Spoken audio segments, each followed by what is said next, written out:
You're good? Parfait. Good evening, everyone. Bonsoir tout le monde. Bienvenue à la rencontre du 6 décembre. Welcome to December 6th council meeting. I will begin with roll call, please. I'll ask all members of council to announce themselves. Mike Ternosky, présent. André Brisson, présent. Jamie Lauren here. Cindy Saucier here. Perfect, thank you. And our clerk, Madame Camille Laflamme? Oui, Monsieur le maire, présente. Parfait, merci beaucoup. Item 2 et 3, la prière puis l'hymne national, on ne fait pas en mode virtuel. Item 4, additions, deletions, or amendments. We have a couple of items under section number 18A for Councillor Saucier, National Day of Violence Against Women recognition. And under number 20, just a clarification for the closed session minutes of regular council meeting dated November 15th and the special council meeting minutes of November 29th. So it's just to clarify that was the November 29th meeting was a special council meeting. I'll need anything else, members of council? Hearing, seeing none, I'll need a mover and a seconder, please. Moved by Councillor Ternosky.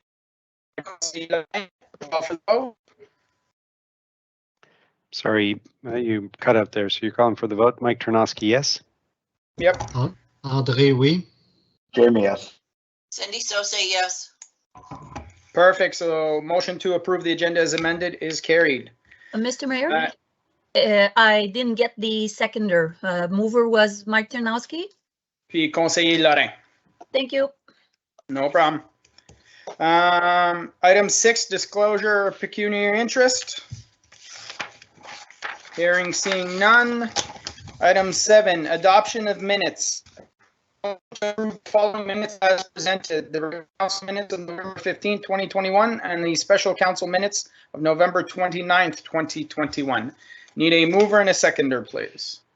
Moved by Councillor Saucier, seconded by Councillor Ternosky. I'll call for the vote. Mike Ternosky, yes? André, oui. Jamie, yes. Cindy Saucier, yes. Perfect, thank you. Item 8, présentation, il n'y en a pas. Item 9, délégation, il n'y en a pas. Item 10, consent item. Motion that all items listed under consent items be received as presented. We have item A, request for the community grants from the Parks and Recreation Department 2021 budget. Item B, minutes of the Parks, Recreation and Culture Advisory Committee of August 16th, 2021. Item C, minutes of the Environmental Advisory Committee of April 7th, June 2nd, and August 11th, 2021. Item D, minutes of the Township of Russell Public Library Board of September 16th and November 13th, 2021. And item E, minutes of the United Counties of Prescott Russell, October 27th, 2021. If there's no questions or no request to separate an item, then I will call for the vote. I need a mover and a seconder first. Moved by Conseiller Lorrain, seconded by Conseiller Brisson. I'll call for the vote. Mike Ternosky, oui. André, oui. Jamie, yes. Cindy Saucier, yes. Perfect, those items are carried. Moving on to item 11, reports. Let's see if we can get through these just as quick. Probably not, though. So the first one is item A, draft plan of subdivision, report PD 51 2021. Propriété légalement décrite comme étant la concession 3, partie du lot 13, village de Russell, et appartenant à Tardin Russell Inc., 502-641 Ontario Inc. et 502-6711 Ontario Inc.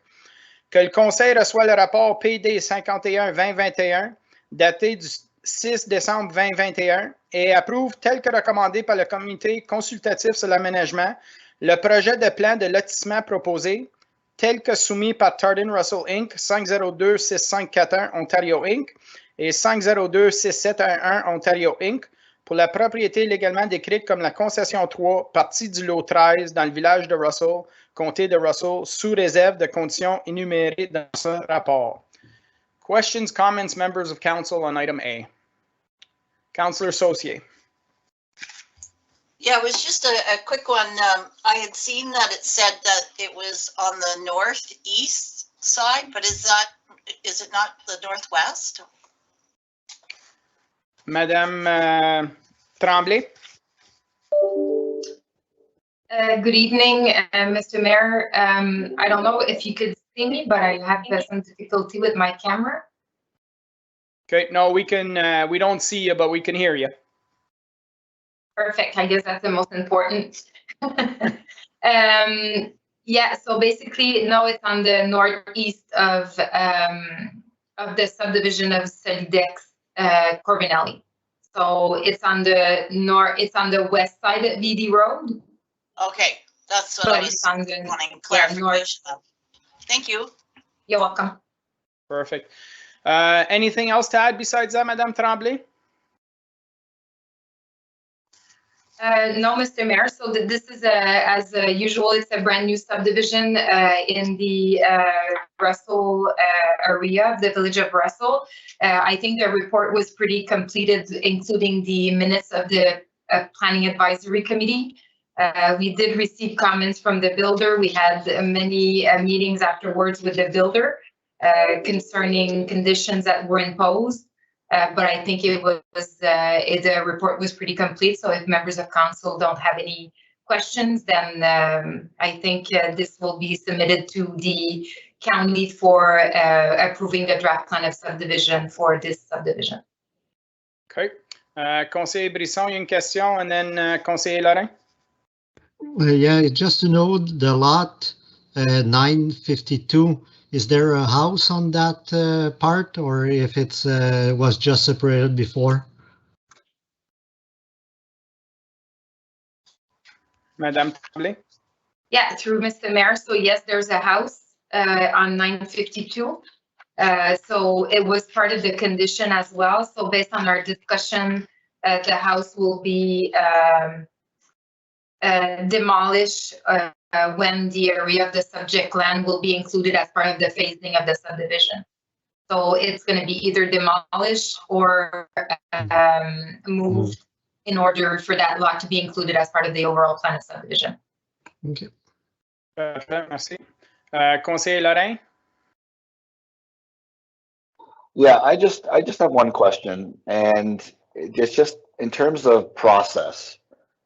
So, and this is, I'm only asking this because it's come up a few times over the last year or so, is when this all gets approved, when does or at the same time, does the zoning get put in place at the same time, like right now?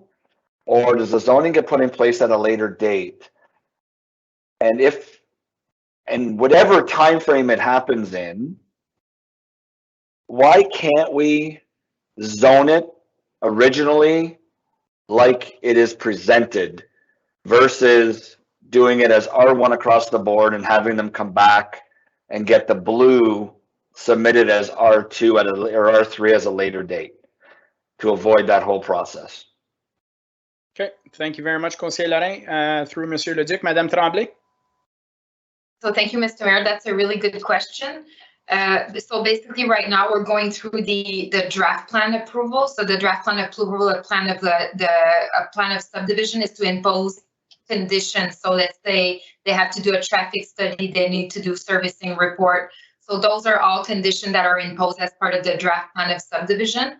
So we can't zone prior to this because we don't know what the plan of subdivision would look like.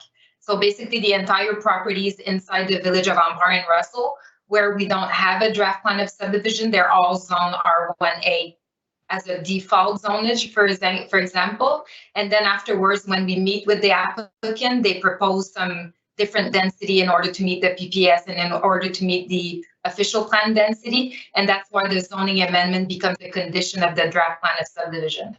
And then the process under the Planning Act for the zoning amendment will kick in. So that means the process of sending the notices is completely different than the plan of subdivision. So that's why it's imposed as part of the condition of the draft plan of subdivision for them to be able to zone it properly as per what has been submitted as part of the plan of subdivision. So it's two different completely process. That's why they're not dealt at the same time. Okay, Thank you very much. Did you want to follow up on that, Conseil Lorrain? Yeah, I just want to make, I'm just trying to ensure we avoid the situations that when each one of the phases come open, and if they're all zoned R1, when the entire subdivision is done, then they have to come back again and we have to rezone it. And now more people have moved in, especially when it's high, multi-residential or townhouse complex and stuff like that. So I'm just trying to ensure we look to avoid that going forward. And I just want to know at what point in the process we would do that. So it sounds like this is just a draft plan of subdivision. So when the final plan of subdivision comes, I'm assuming that's when it would be zoned according to the plan. And if that's the case, then great. If it's not, then I think we need to alter that process on a going forward basis. Okay, thank you very much. Madame Tremblay, did you want to respond? Yeah, thank you, Mr. Mayor. So the process cannot really change. So the zoning amendment is a condition to the draft plan of subdivision. So technically, it's the responsibility of the builder at this point. Once the condition of the draft plan is submitted, they have 3 years to fulfill the conditions, and we don't control that timeline. So basically, as soon as they want, so let's say if the conditions are finalized by the county, because as you remember, we're not the approval authority for plan of subdivision, and we are for zoning amendment. So that's another level of authority that we need to consider. So let's say the county approved the draft plan of subdivision in January, the applicant could, in fact, as soon as February comes, they could apply for a zoning amendment and not wait for that 3-year period. And it could be done for the overall subdivision and not be done by phases.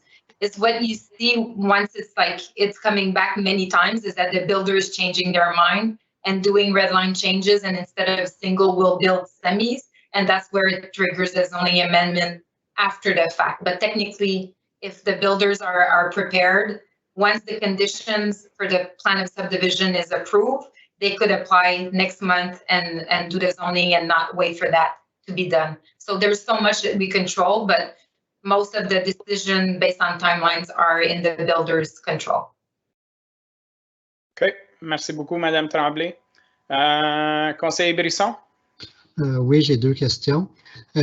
Pour commencer, cette région-là, ça c'est dans la section zonée comme c'est là, résidentielle. C'est en dedans du village line. Village.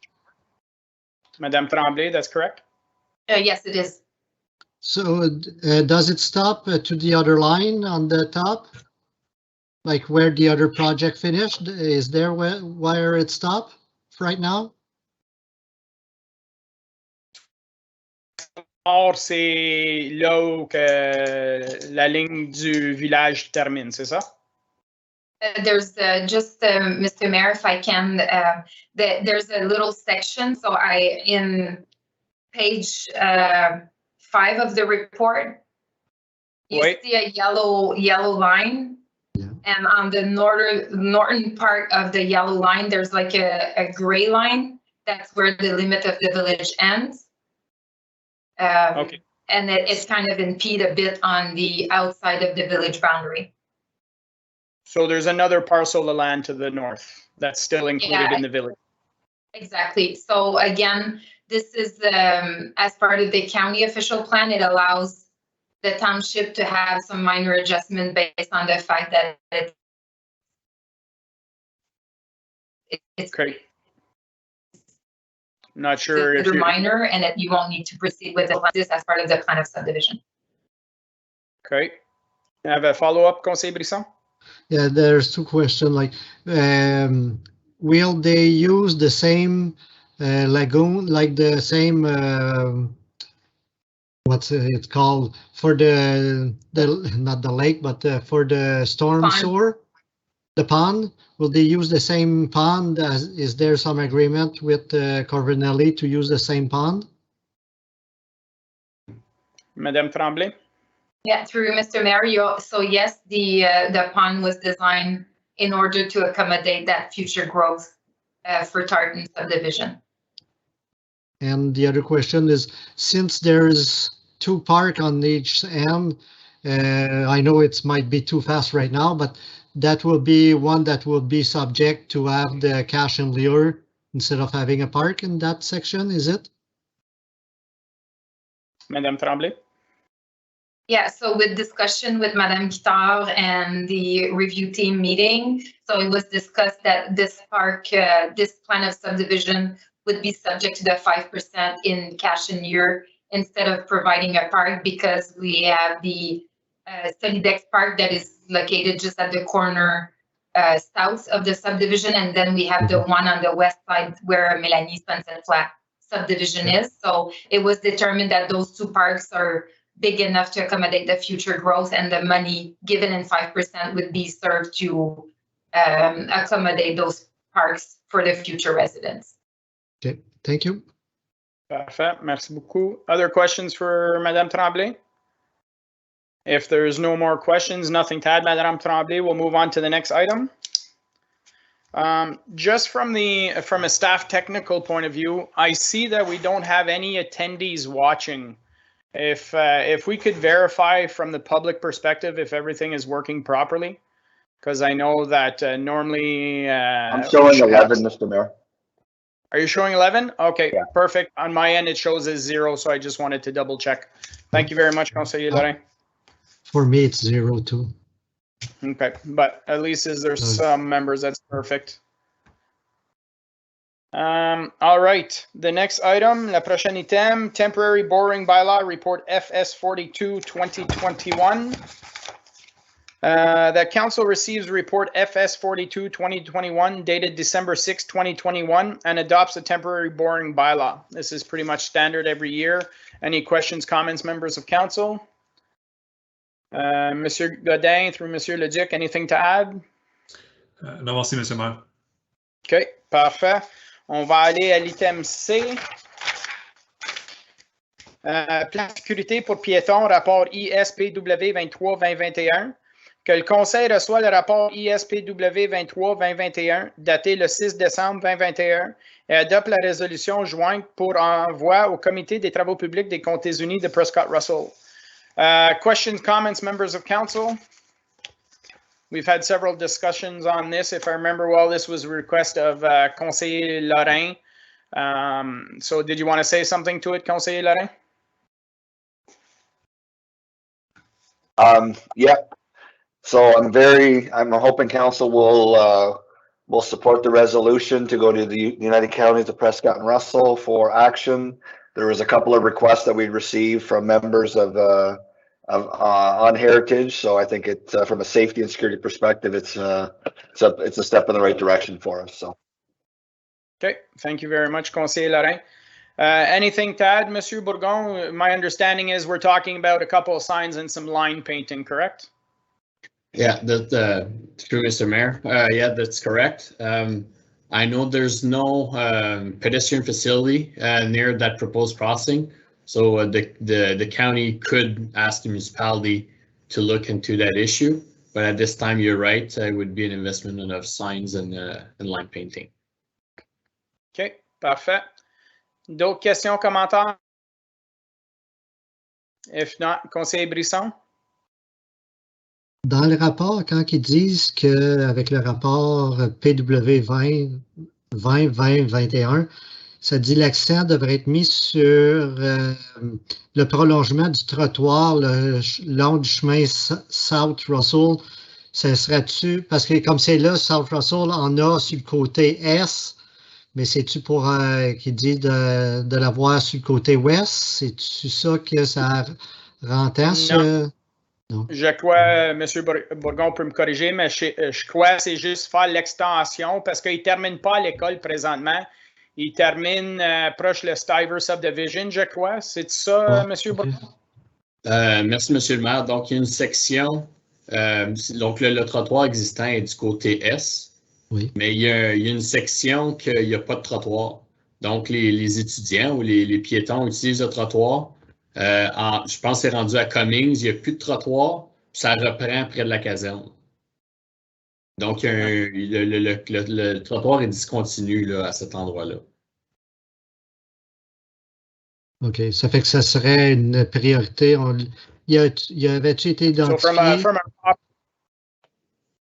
Monsieur Bourgon? Pardon, vous avez coupé, M. le maire. M. Conseiller Brisson, il a demandé si c'était une des priorités quand on pense au future sidewalk. Bon, l'an prochain, donc en 2022, le conseil a créé un deuxième fonds pour les trottoirs. Donc, l'an prochain, on fait une section sur Saint-Pierre, mais effectivement, cette section-là serait un bon candidat là, pour le prochain investissement de nouveaux trottoirs. OK, parfait. D'autres questions, commentaires là-dessus? Sinon, on va aller à la prochaine item. Merci beaucoup, M. Bourgon. Next item is for Mr. Bourgon as well. Item D, Main Office SCADA Upgrade Report ISWAT WW09 2021. That Council receives report ISWAT WW09 2021 dated December 6, 2021 and approves the proposed financing of $75,000 from the Water and Sewer Asset Replacement Reserves in order to cover the cost of this unexpected capital expense in the 2021 capital budget. Questions, comments, members of council? Anything to add, Monsieur Bourgon, to the report? No, Mr. Mayor, it's unfortunate. Unplanned upgrade. We thought at first with only small adjustment required, but unfortunately it turns out to be a major revamp of our system here at the main office. Thank you very much, Mr. Bourgon. Well, that's why we put reserves aside, right, for those unexpected days. So glad we have to be able to do that. All right, we'll move on to the next item. Item Item E, Encroachment Study Report PR 23-2021. That Council receives report PR 23-2021 dated December 6, 2021 and supports option 1 and directs the administration to report back to Council before the end of February 2022 with a specific action plan that will allow Council to approve this preferred option. Madame Guittard, thank you very much for the report. I know it's been years in the making. This is something that's, God, it has been years. But it was a very detailed report, so thank you to your team for that. I guess I'll let you do a little recap of where we are on this file. Thank you, Mr. Mayor, members of council. So yes, it's been at least 2 years when we first mandated Anne Sullivan Vollebeck to survey the trail. We had some concerns, some complaints about some encroachment on the nature trail. So that's why we decided to hire Anne Sullivan Vollebeck to survey the trail, because we never had a real survey for that parcel of land that the township owns. Of course, it was the CPCN that had that before, but when we acquired the property, we didn't receive a survey in exchange of the transaction, So because of the complexity of that surveying, it took almost a year for the surveyors to complete all the work that they had to do. So by late 2020, we did receive the survey, and the recreation operation manager started working on the report. So he physically identified each mark on the survey to a civic address. So everything was connected together. So that's why at first, when I sent you the first report, we had missed one section of where we thought it was Menard, but it was the continuity across Saint-Pierre, which becomes Chateau Crescent. So that's why I'm sorry about that. So we did follow up with a corrected version late Friday. So all this to be said, the purpose of this report is really to raise the issue at council on how these encroachments are posing a risk to the municipality from a health and safety, and also a civil liability concerns. After discussing with my colleagues also, from the infrastructure opinion also, there is also in some areas some drainage issue because the installation of different bridges and different components are not done properly. So yes, we did have some drainage issue in some areas. So there's a few problems. Late Friday, I did receive, and today I did receive legal opinion from our legal counsel and also from our insurance broker. So both of them are in accord to say that we should retrieve everything that is on township's property because we are liable since we are the owner of the land. So at this point, I wanted to present this report tonight so that council is informed of what we have in encroachment. We identified 80 different locations. And since we've completed this, maybe we have some more because like you know, there's some new subdivision that are coming up that did come up and some new properties are backing up on the trail and we've already seen some new encroachment. So we have to look at this seriously and decide what we want to do with this. So that's why I was proposing to come back to council by the end of February. If council wishes to adopt the option 1, we would definitely work out a very specific action plan with the different departments that are involved.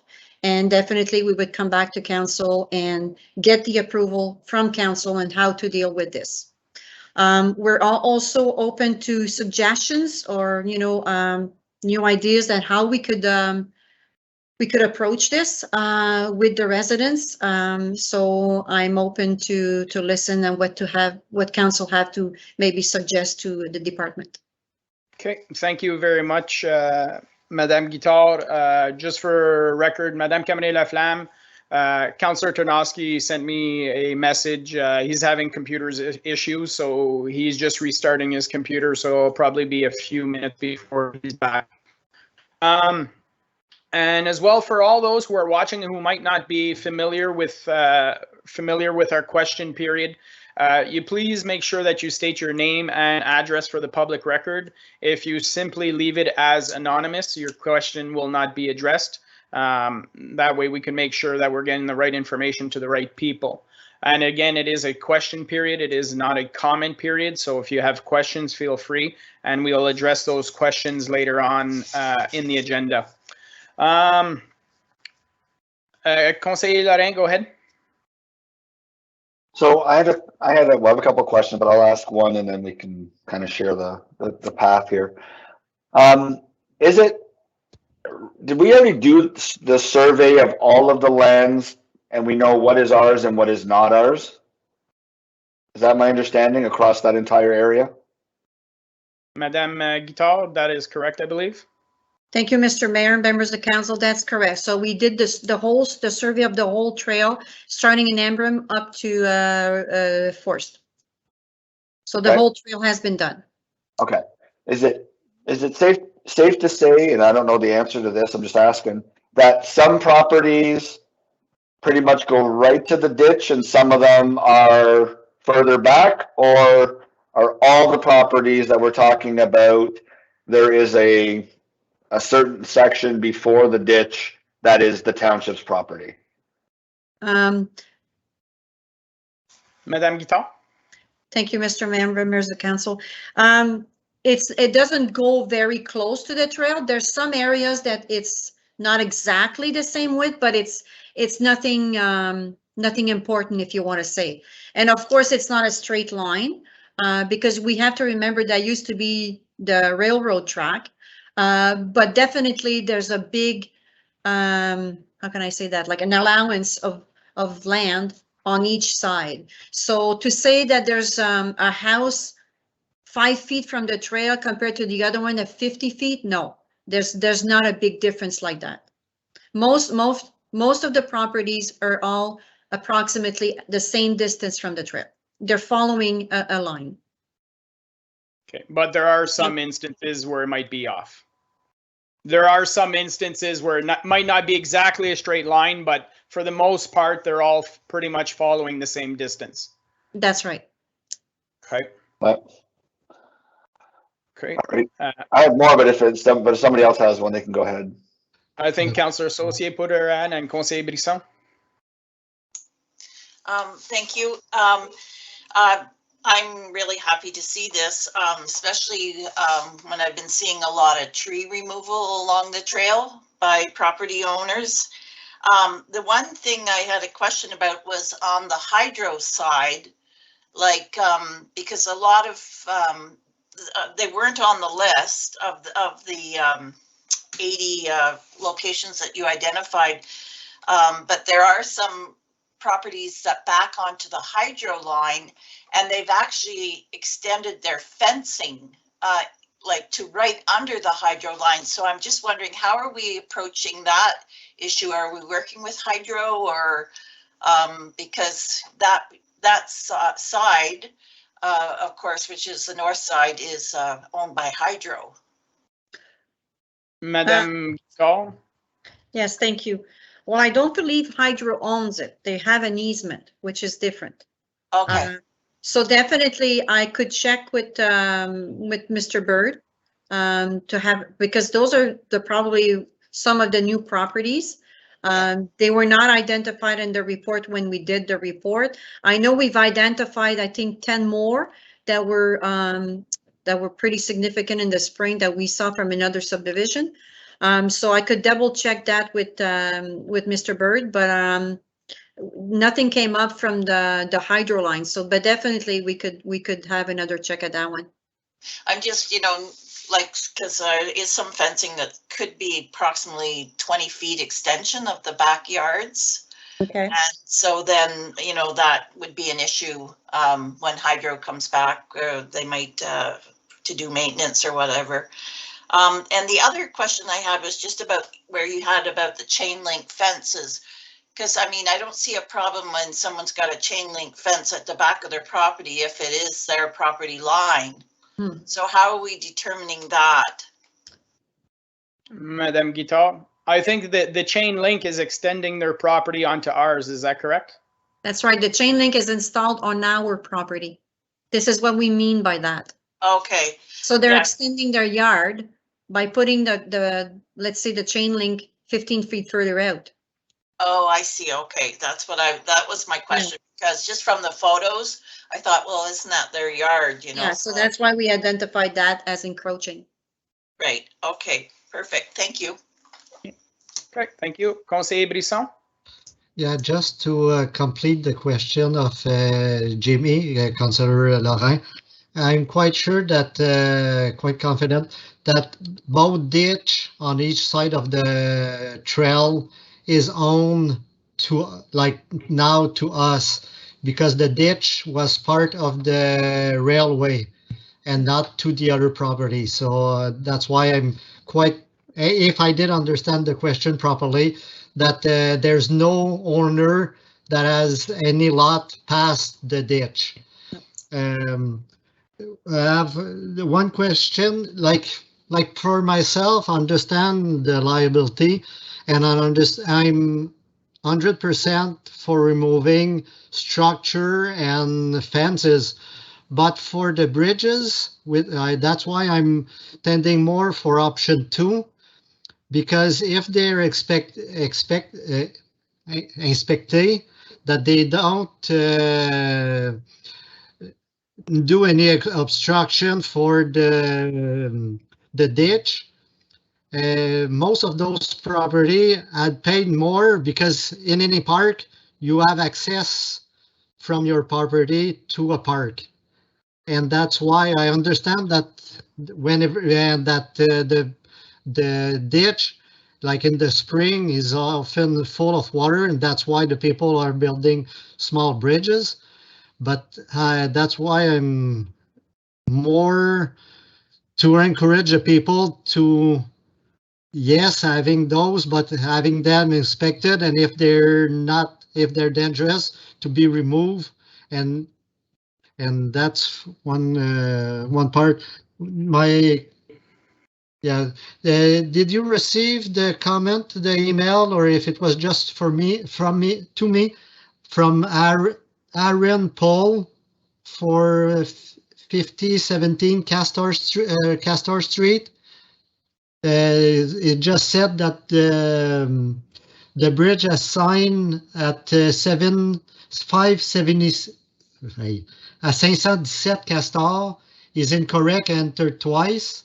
We own the one label under 513 Castor Street.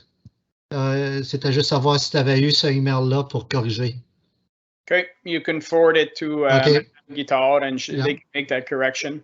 Okay, thank you. Okay, any other questions? I'll have comments. Councillor Tarnowski, go ahead. Just to add my comment to what Councillor Brisson said, I would support option number 2 as well, as long as there's safe cross-like pathways to get to the other side of the ditch. But I agree that all buildings and any fencing structure should be removed. Thank you. Okay, thank you very much, Councillor Tarnowski. Conseiller Lorraine, go ahead, and then I'll have my comments. You know what, go ahead, and if I might have a follow-up. Okay, perfect. I think there's some common sense approaches we can take on this one.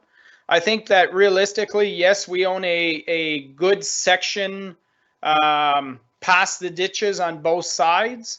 But we have seen some drainage issue. I think that's important to note. There has been, I remember having conversation with residents, I think in the last 2 years, and Monsieur Bourgon and the department having to go deal with, people installing bridges and not putting the proper culvert, which resulted in water backing up onto people's property. So that's something that we definitely have to look at.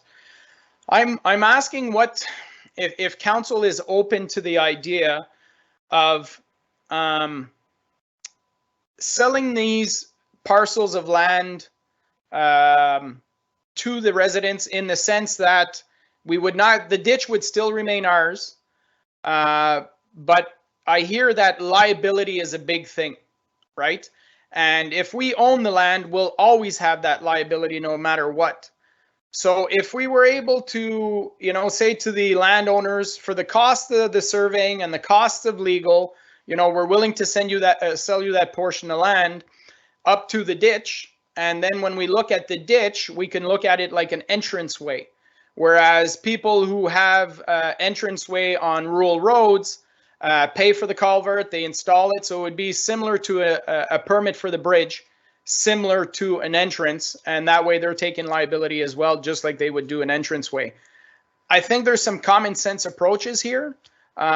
Realistically, if we're talking about liability, if that was our only concern, we would say get rid of everything. But if we can put something in place to, give that option to residents, I think it would be worth exploring. Conseiller Lorraine? I actually don't mind that idea.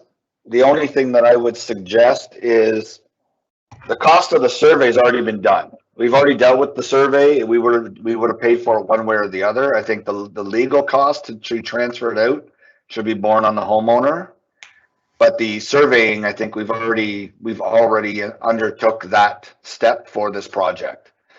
So I think we've already accounted for that, and I don't think that we should put that back onto them in this circumstance. But I like the idea. I'd like to explore that option further. Okay. Thank you very much. I'm not sure if there's actually more surveying that has to be done when you're separating separate lots. But if there's additional work, I guess that's where it could be passed on to the homeowner, not necessarily recouping what we've invested in this process. Right. That's why I asked the question up front on the survey. If we've already done the surveying, then that's where that triggered me into that thought process. But yeah, if there's additional, then absolutely. But if there's not, I wouldn't defray the cost of what we've done so far onto them. Yeah. I think we have more questions, but just on that note, Madame Guittard, unless you tell me that we're planning to do like a 4-lane, 6-lane fitness trail, I don't think there was any future plans to actually expand it outwards. Thank you, Mr. Mayor, members of council. No, there's no plan to expand the trail because it's already 6.5 feet wide, so it's wide enough as a trail. Do we have any intention of selling or getting rid of that property? That's another complete different question. And to be clear, I have no interest in ever getting rid of the trail. 100%, the trail remains township owned. I'm just talking about the excess property outside the paved section that seems to be causing all these liability issues. If we can eliminate that liability, I think there's an advantage to all taxpayers to do so. Sorry. Go ahead. The only thing that I would maybe foresee for the bridge issue, I think we would still have the bridge issue because we're keeping the ditch, obviously. So therefore, people will still want to put a bridge. So this will not eliminate that issue. Well, I guess maybe it's a question for Monsieur Bourgon. How does it work? Because an entryway goes over the ditches, which is still township property, I believe, Monsieur Bourgon. So if we were to do a permit similar to an entrance application, how does that work in terms of liability? Do you know? Merci, Monsieur Maire. So for the entranceway, or like for a house, well, if it's done according to our the municipal standard or the township standard, then it's like anything else. There's always a risk or liability to the municipality.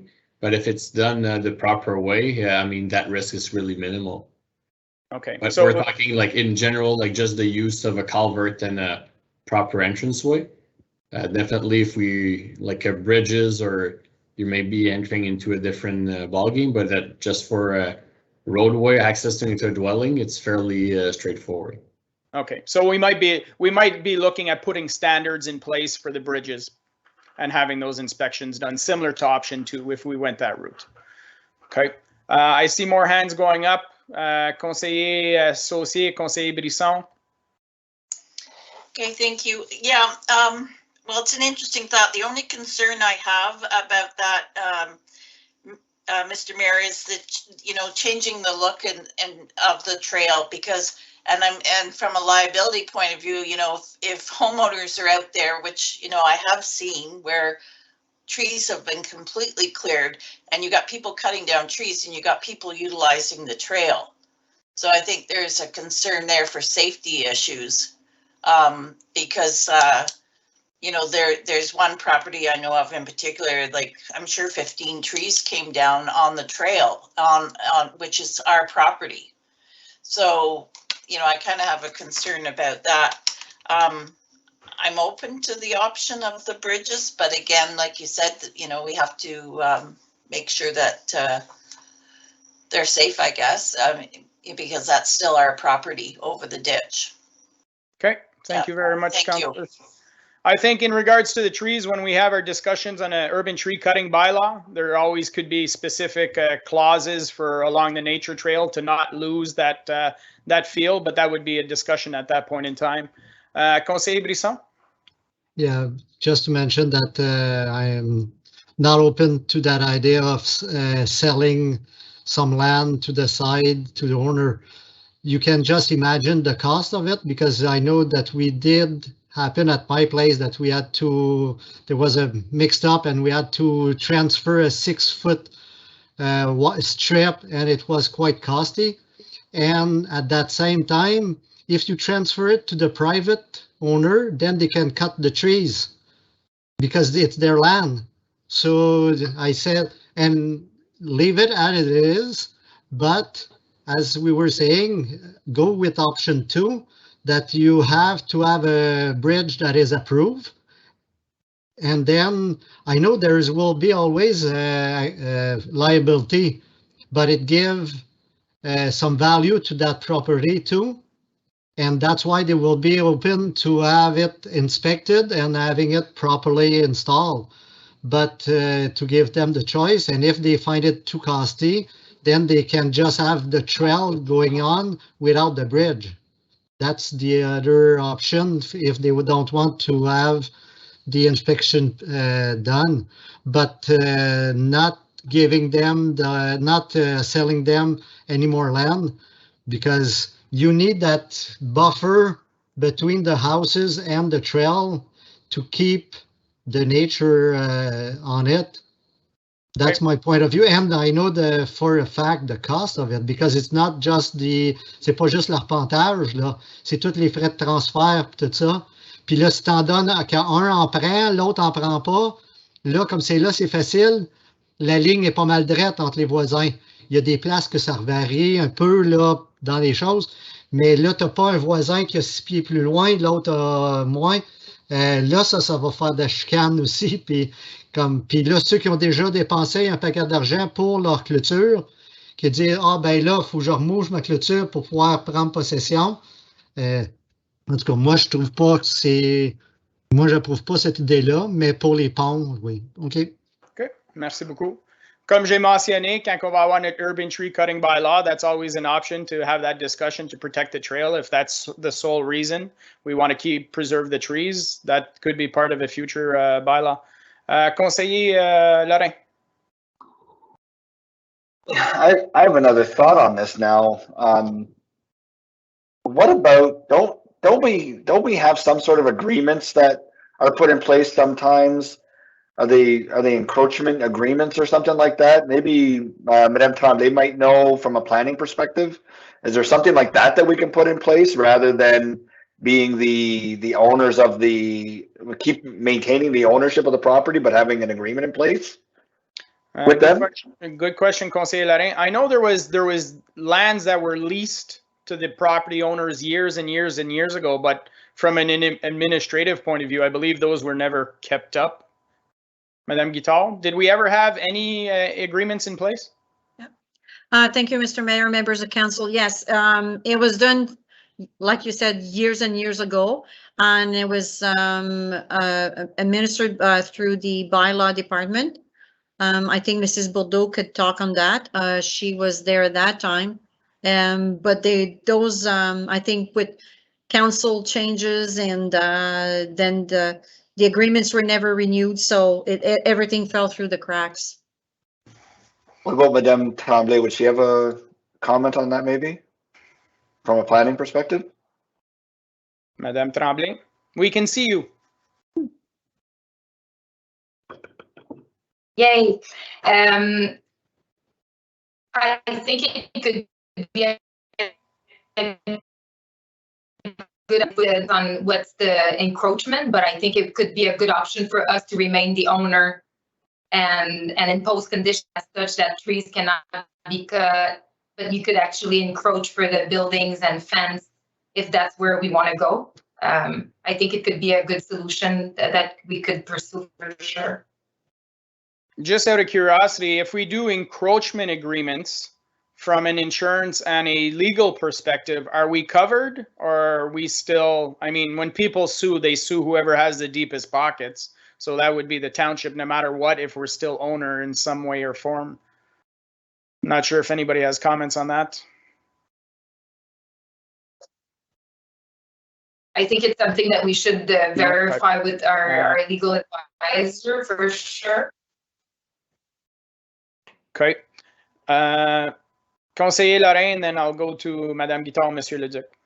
Yeah, no, I mean, the only people using that space is the current homeowners to get back and forth from the trail. So an encroachment agreement maybe actually be the better option here. I mean, we're going to be liable one way or another with the fact that the ditch is still owned by us. Even if they go over the bridge, we would have inspected it. So I think that may be the best option here. I mean, tearing down fences and tearing down sheds and stuff like that right now, I don't think is a great idea.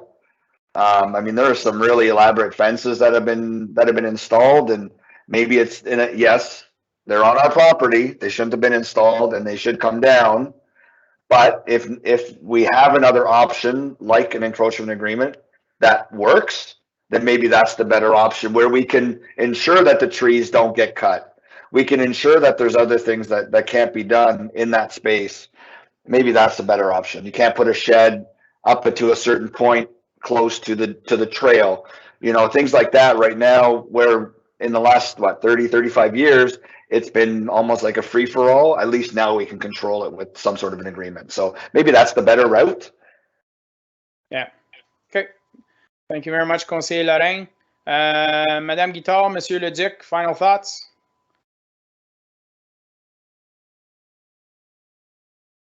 Yeah, I think, thank you, Mr. Mayor, members of council. I think we've heard some different ideas tonight. So definitely, if I get a direction from council tonight, we could definitely work on maybe more than one plan and maybe have more options. And I could definitely check with our legal advisor to see if we are encroaching, and also the insurance broker to make sure that if we have some encroachment agreements, if we are still liable, and if so, to a degree, you know, even though we inspect the bridges. So yeah, so that's information that I do not have tonight, and definitely I could confirm that. Okay, thank you very much, Madame Guitar. I think it's important to remember, Conseil Lerain did have a good point. Yes, people did put up stuff that they shouldn't have. I mean, if Township wasn't the owner of this property and it was a neighbor,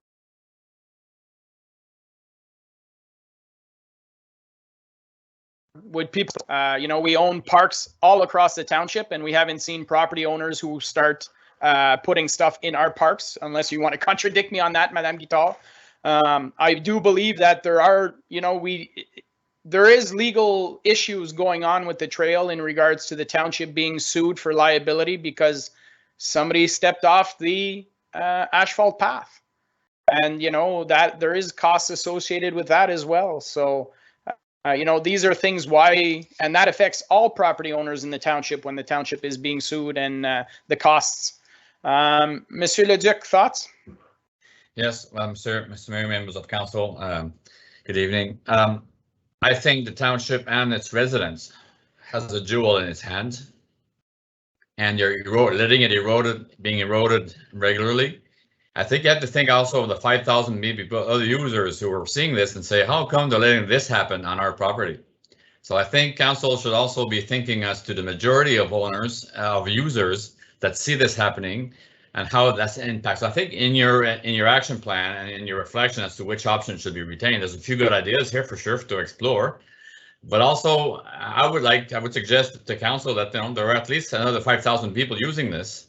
And maybe they should also be consulted. Should we do anything with this, or just let the 84 people who have done this on their own decide the fate of the jewel that we have as a trail? So I think there's more to do here, but certainly people have trespassed and did this, and now there's an issue to be addressed. So council will certainly be presented with some plans and options, and we'll be deciding. But I think this has to be managed at one point. Okay. Merci, Monsieur Le Duc. Dernier commentaire, Conseil Brisson? Yeah, whenever you were saying that there was no other places, not the official park, that there's been encroachment, but along the creek, like La Renoir and those park that we have that problem, and we did address. And I think one thing that we should address in that report too is not only the building, but what use can the people do behind, like that, whenever it's not on their property? Can they just have the path, like a pathway going on? Can they cut the long grass that is wild? Because there's some that is comme l'herbe comme qui est envahissante, là. What use can be done? And that's why it should be in that report too, because we've seen different report. Just saying my point of view, I have no problem having a trail. And as I was saying, the encroachment, I would give it only to the bridges and not allowing any fences or building at all. Because if we're beginning to give some, the others will want, but bridges just because there's a ditch. Because the other park, it's just that usually you don't have that ditch matter because they have access directly. And whenever, and it was a comment from the email I did receive, that there's some people that since they're able to pass at the back of their property, it's even safer because they don't have to pass in the road to go to the trail. So safety for pedestrian is, for our constituent, is one thing too. Yes, we can be sued for anything. Even people that are just walking on the trail, we've seen it. But I think for the service and for our constituent and property owner along there, for myself, I think, yes, the bridge, and to know, okay, what are they allowed? And personally, I wouldn't allow much to be done past their line because, as it was said, it's our property, and there's some, we've seen all kind. There's some that did just a big bad grass, but there's some other that did plant some flowers all along. Okay, So that's what, yeah, okay. Great, thank you. So we have Conseiller Brisson, who's basically option 2, take out everything. Are other members of council willing to go that route right now, or we still want staff to come back with looking at other options that we have discussed this evening? Councillor Tarnowski? Mr. Mayor, I'm leaning on the option 2, but I'm also open to having this come back with just to fully understand it. But I agree with the direction that Conseiller Brisson is looking at. There is land there. I don't mind the idea of looking at opportunities of maybe selling that piece of land. I'm not sure I'm crazy about a lease option, but yeah, generally speaking, option 2, but I'm open to looking at more options. So I don't want to put, just close the door on it. Thank you. Okay, thank you. Councillor Saucier?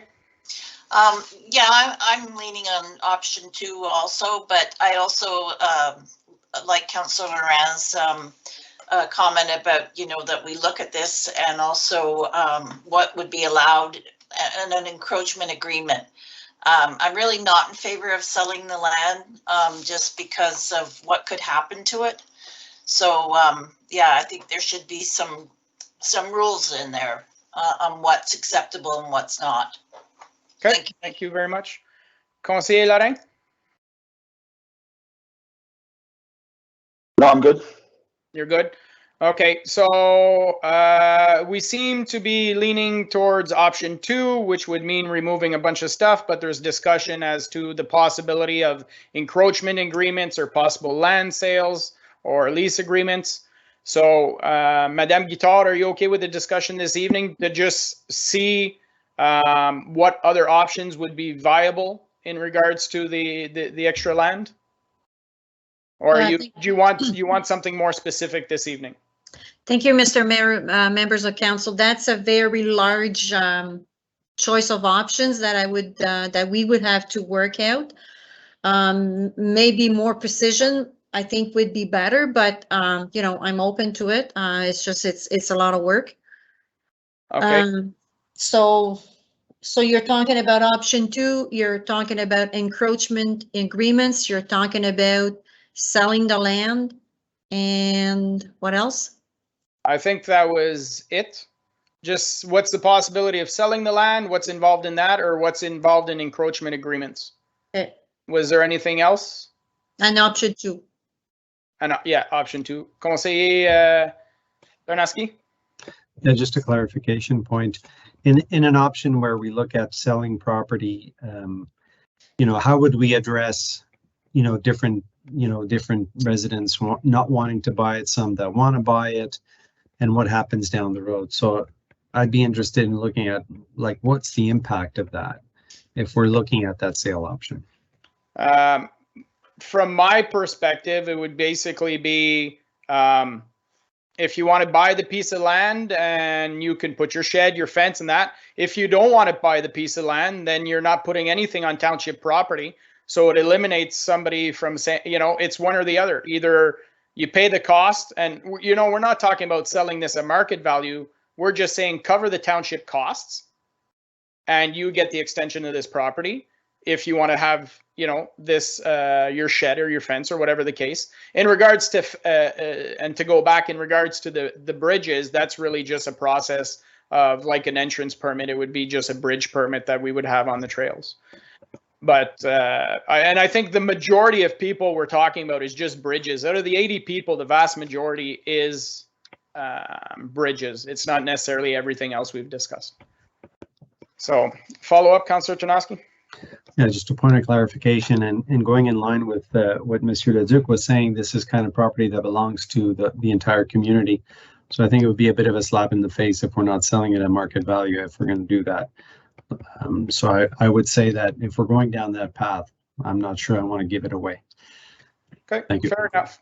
Fair enough. I'm looking at it from a liability perspective. We're taking that liability away from all the taxpayers. So potential problems down the road that can cost us significant money, like it is happening right now. That's what I'm trying to avoid.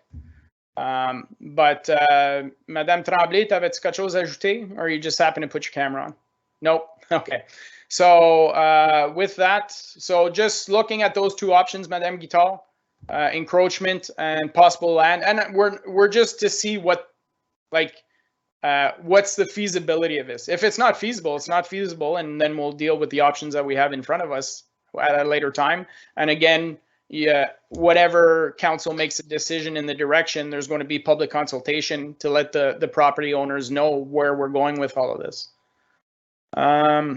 Conseil Brisson, make it quick, and then we're moving on to the next item.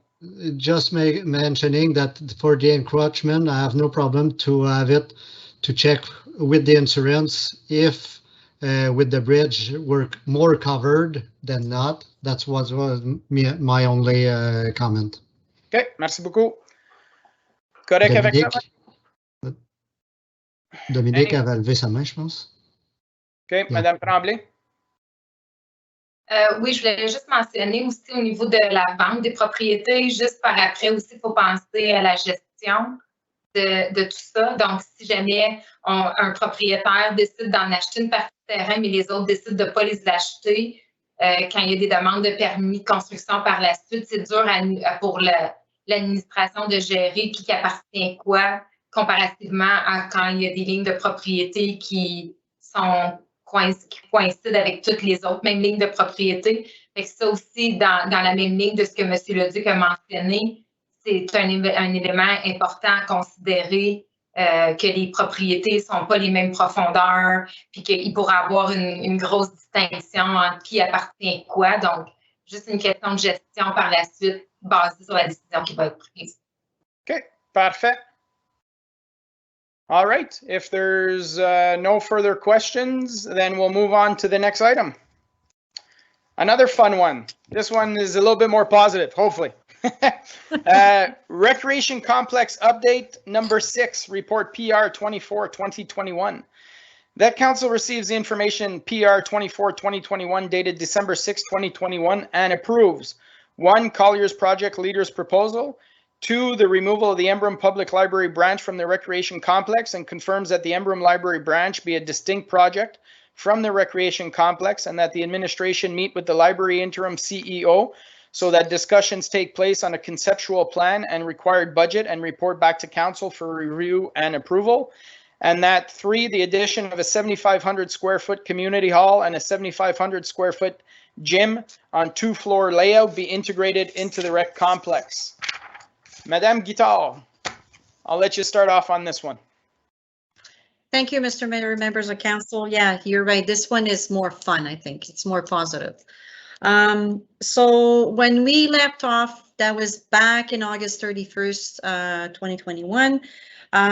Council had approved the following steps of one, a validation of the preferred option, which was 3 NHL size arenas, 6-lane pool, and a 5,000 square feet library. And then also you had requested validation from the library board for the proposed project, including some operational costs and revenues. And also we had mentioned that we would have some discussion at the working sessions during the budget 2022. So all these nice events did happen.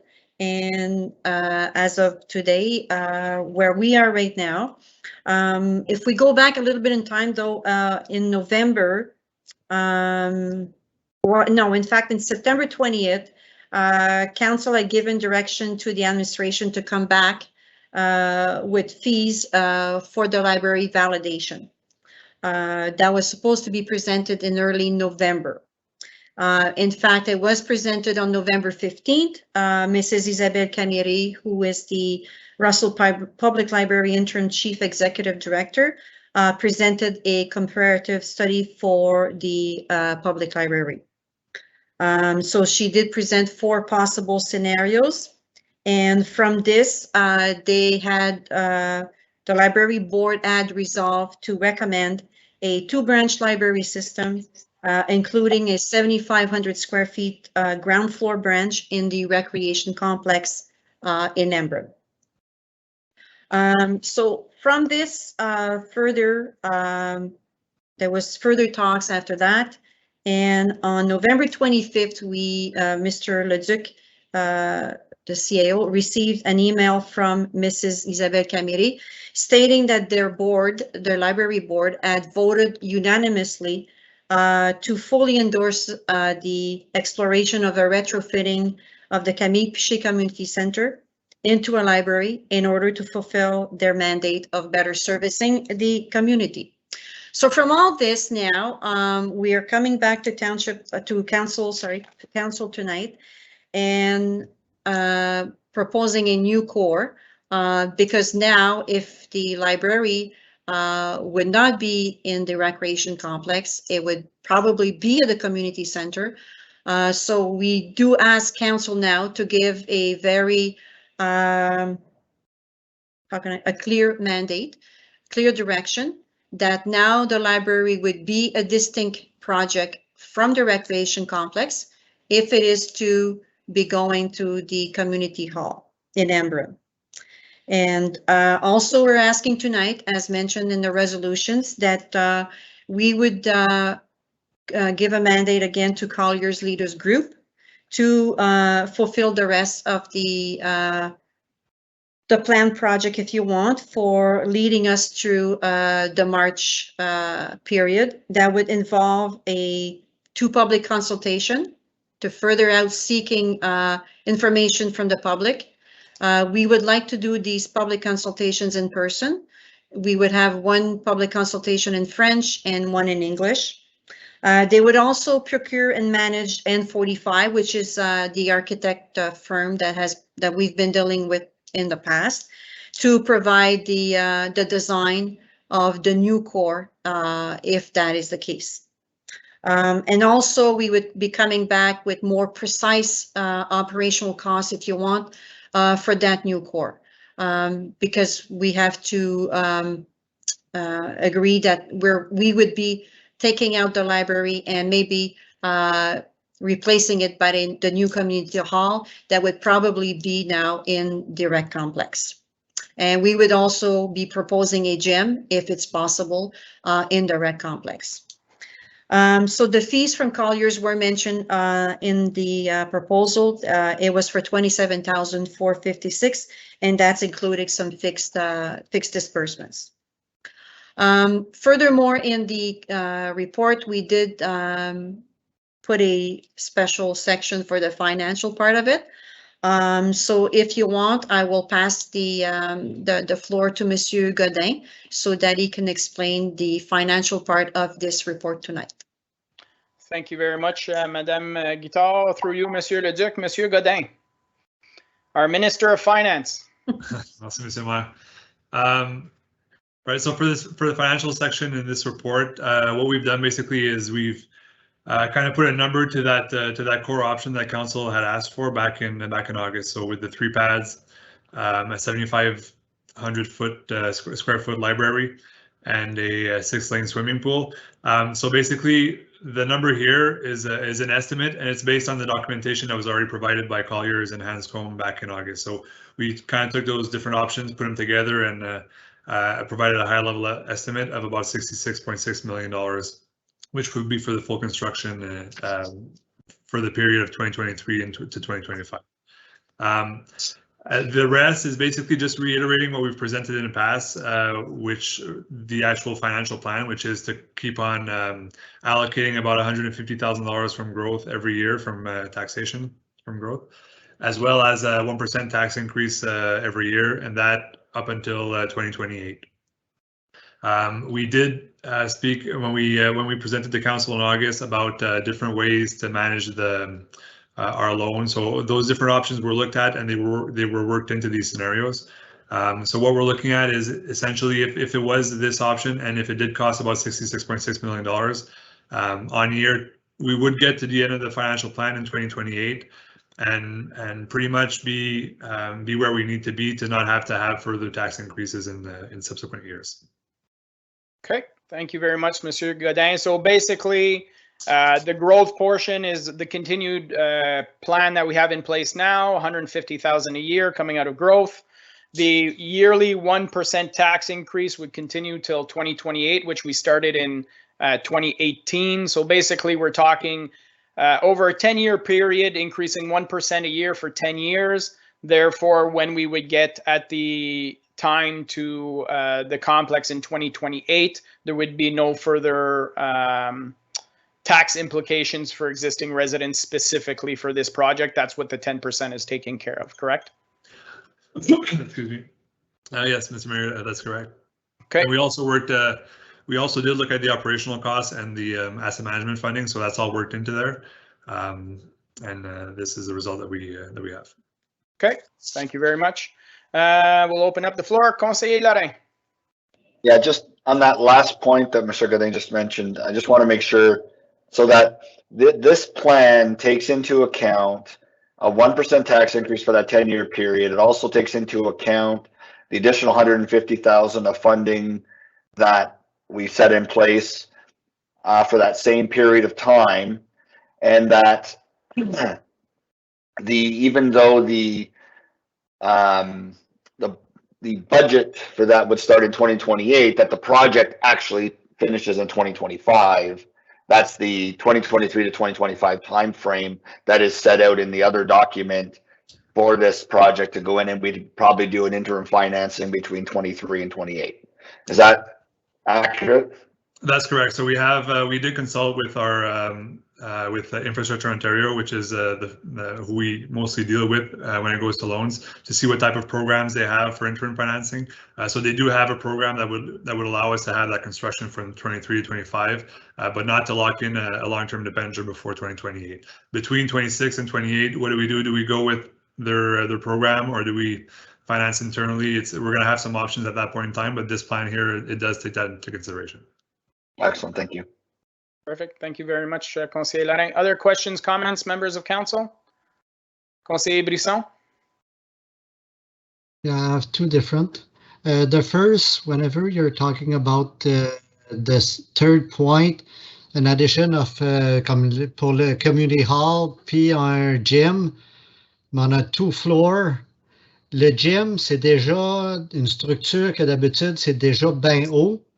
Puis une salle aussi, c'est pas juste le 8 pieds que tu peux pas mettre un au-dessus de l'autre. Est-ce que c'est ça, je comprends pas, là, c'est soit un ou l'autre, d'après moi, là, parce que si tu veux une salle, regarde la salle communautaire, ça n'a pas 8 pieds, ça a quasiment 10 pieds d'eau, là, le plafond, pour que tu aies un peu de dégagement, que tu ne te sens pas trop à l'étroit dedans. C'est juste ça que je veux clarifier. Ben, c'est la première question, là. OK. Merci beaucoup, Conseiller Brisson. Madame Guittard, that would be part of the design. If the requirement for these halls is to have a 10-foot or 12-foot ceiling, that would be worked into the design. Thank you, Mr. Mayor, members of council. Yes, and I did have a discussion, in fact, this afternoon with a representative from Colliers, and yes, this would be part of the design, so they would decide how best it is to design it. So yeah, maybe it is not on 2 floors, maybe it's just on 1 floor and it's 2 separate blocks if you want. But definitely you would have 75 and 75 square feet. So it's important to say that the hall would not become a gym. It's a distinct room from the gym. So Okay. that's what we are proposing right now. Because we have a nice community hall. So I think for our residents, it's important that we do replace it with a nice hall, that it's not a gym, aesthetically. So that's why we thought that it would be nice to design it that way. Okay, Conseiller Tarnowski. I just think we might be wasting an opportunity. Having traveled to quite a few universities in the US, I've seen some gyms that look really like nice halls. And I think it's worth exploring the opportunity of having a community hall and a gym as one space. If we're able to do it in a way that it looks like a nice usable space. The idea of having a multi-use space like that, you know, that could get cut down in smaller pieces, like so be separated into smaller sections, could also be used as a gym, could be used as a community hall. I think it's worthwhile exploring because there's some potential cost savings and some definite optimization in terms of space usage. You know, we see our community hall, it's amazing when it's in use, but it doesn't get used very often. So do anything we can to make sure that the space that we're using for this is going to be used as often as possible. I'm not saying that it's doable, but I've seen some spaces that are really well appointed that could be very well, like could be beautiful community halls and still be a gym. Okay, thank you very much. Councillor Lorrain? Yeah, I'm okay with the proposal for the recommendation. Can I just make sure I understand what the next steps are in terms of like, is there a conceptual plan that's going to come back to us now with the costing of what we just what we're recommend from this recommendation? And I say that because I don't know if it's at this point then that I make a couple of recommendation or requests for that conceptual plan. So I'll just throw it out and then tell me if I'm too premature on that on the items. Is the first one is I want to make sure the conceptual plan comes back to us with the blocking off of the space for a fourth arena, so that we know down the road that a fourth arena could be built and that there's already the spot picked out for it. So I'd like the conceptual plan to have that blocked out, whether it's just a grayed out area that says future fourth rink. I think we need to think ahead and not get into the same situation that we're in right now, where, you know, we have an arena in Emblem, we can't expand, wouldn't fit, you know, doesn't fit the profile.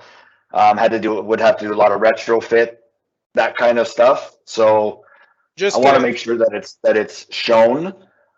Sorry, Councillor, I just want to confirm so that everybody understands. You're just talking, here's the building, here's the space outside the building for a future fourth rink if necessary.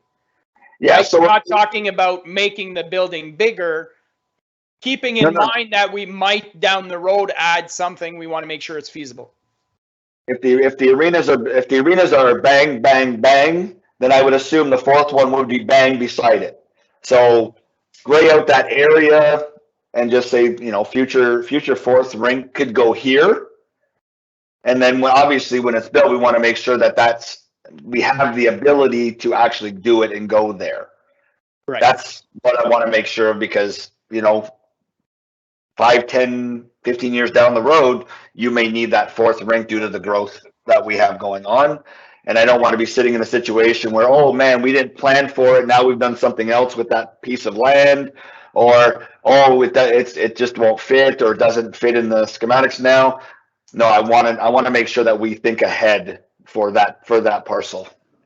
So that was the first piece. The second piece is I'd like to, again, for council to decide, but I'd like the arena that is being looked at for the track to have more seating, about, I would say, between 500 and 750 seating in that one rink. The other rinks could be 200 seating, just like they've been proposed, but I would like to see a 500 to 750 seating for larger events, for you know, if for some reason we are able to get a junior team in our area, we got to give them some space to be able to sell some tickets to encourage them to stay in our facility. So I think it makes more sense to plan for that now. Not saying go to 1,000 or 1,500 or 2,000 seats. I think 500 to 750 makes a lot of sense. And most rinks now, if you look at the different complex, they have one rink that does have the seating, whether it's all on one side or seating all the way around. I'm not married to either concept, but I'd like to see something to that effect. Okay, thank you. Again, not knowing if it's now that we need to say this, but. Okay, Thank you very much, Conseiller Lorrain. Other comments, Conseiller Brisson? Yeah, my second question was, but we didn't look at if it's feasible at the hall to transfer it and at what cost too, because is the floor able to capture, and if not, do we want, as I did propose to build it in front of the hall that we have now? That's one option, but that's question that we'll have to have before. And just one more thing, it's just that I don't see adding a gym, because like if Councillor Tarnowski said that they can prove me that you can do it in once, like if we can use the other hall for the library, okay. But otherwise, it's just for the cost. We did cut the gym the last time, but we still have some money to put with the library that was supposed to be at the Rex complex. So, but we had the hall if we're moving it. So whether it's a hall or it's a library, it costs almost the same amount of money. So that's why I'm saying for the budget, we might be missing some money there, just to take in consideration. Thank you. Thank you. Monsieur Leduc. Mr. the Mayor, as for the cost of the library move, that's why we are recommending that the design be done to see how it's going to be laid out. And once they have some design plan done there and see the layout, then determine what can be done, what's going to be an estimate budget, and also is there an issue with the flooring or not. So I think that's why we were suggesting that, to do that. If ever that was not going to happen for some reason, there is the issue. There's the alternative to build it in front, like you suggest, Mr. Brisson, or build it where we have the existing arena in the future. So that'll be a decision that council has. We have a 10-year lease regarding the library agreement. So there is room there to wiggle if it needs to be done. I understand council wants to do it quicker than that, and that's why we're suggesting the Camille Piché Center. But let's say some technical issue was to show up and not allow us to do that, then there are other options regarding where to implement this new library. So that's why I was suggesting that we do the design, ask them to do the design, see what's going to happen there. As far as adding a gym, certainly if Councillor Tarnowski can suggest to Mrs. Guitar some names where he's been around, and we can advise our architect team to review those things, certainly that's a good suggestion to look at. We want to make sure that the community still gets a hall out of this, not something that's just a gym first and then a hall second. I think that was our intent here, to protect the hall perspective. But again, if council chooses to prefer a gym first and a hall then, or a hall first and secondary a gym, that's what we'll be looking at. But if Councilor Tarnowski can provide us some names of locations it's gone to, certainly it will be a pleasure to look at those and review them. Merci beaucoup, Monsieur Leduc. Other questions or comments? I have a couple I can throw out there. For me personally, I'm looking more at this from the financial aspect. Based on the information provided, based on discussions with Monsieur Godin, I think Monsieur Godin, with the financial plan put in place, including operational, we can safely say the $70 million, $75 million range is what we could look at if everything holds true. Would that be a fair assessment, Monsieur Godin? Yeah, so I think, like we spoke, thank you through Mr. Mayor, like we spoke together, right now we're showing at 66.6 million. If we were to add a few million to that, there is also a lot of wiggle room in the fact that asset management, how it's 100% funded right now, we could phase that in. There are some, like there's some wiggle room where we could definitely be able to accommodate a project of that magnitude. It might require an extra year or different strategies to be able to fund it appropriately, but yeah, that is accurate. Okay, because the reason I'm asking is I'm looking back at our August 31st presentation, And we're looking here at which was a 3-pad arena with the walking track, a 28-meter 8-lane pool, the library, which was 15,000 square feet in this scenario, and the performance arts theater, which was like a gym and that kind of stuff. And we're talking about $73 million, including the contingency. You know, if we know that the library is being moved, well, instead of $7.6 million for the library, it could be 2.3 for transferring the hall into a library, because let's not forget that the value of the building of the community center has a value, right? It's a $3 or $4 million building that we're just retrofitting. So, you know, when I look at the option 1 that was presented, it's within our price range. And I think that's what we should be looking at is, okay, if we as a council says we're willing to go to this with this financial plan up to $75 million, then I don't understand why we would not say the 3-pad arena, why we wouldn't say the pool, why we wouldn't say the community center and the gym, giving that price range. Because when we get to that point where as we go through the process and the estimates start coming in, then we'll know if we're still on track or not.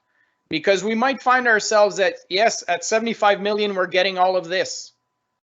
Then as we get further along in the process, well, no, you know, the market's changed, supply and demand, the trades are short, all of a sudden, you know, 75 won't get us what we want. And we'll have to have discussions of trimming down the project at that point in time or increasing it if we want to go that route. But if we're able to put everything in, and we haven't even talked about, you know, revenues from potential sale of existing facilities, we haven't talked about any grants.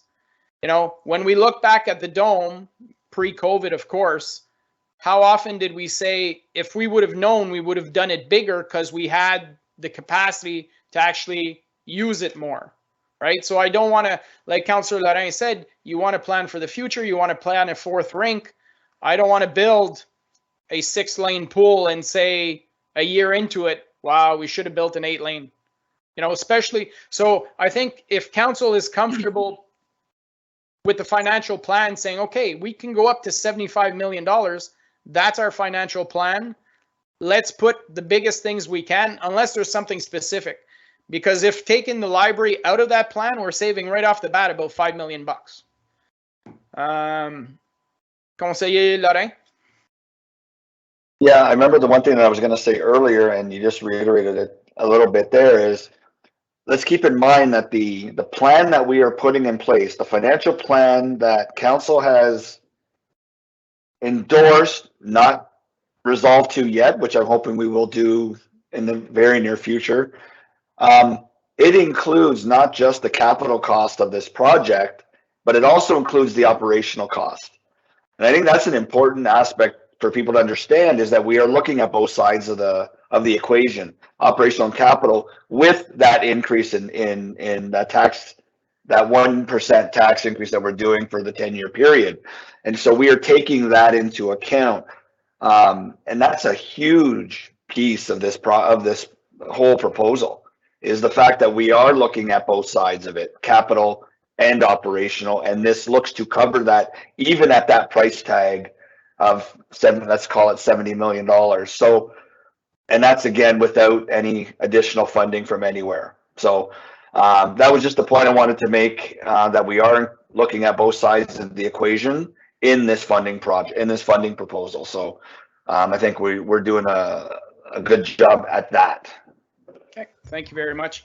I think as well, we had an updated library report with revised numbers, and the hours were included there. And I believe that the library board has looked at possibly redistributing their hours to be more in line with other libraries in Prescott Russell. Well, you know, just a six hour a day shift in hours, you know, Emblem reduces 3 hours at the end of the day, Russell reduces 3 hours at the beginning of the day, could potentially save $200,000 a year, which is a $4 million savings over a 20-year period, right? So that in itself is helping to save and be more efficient. So I think there's wiggle room here.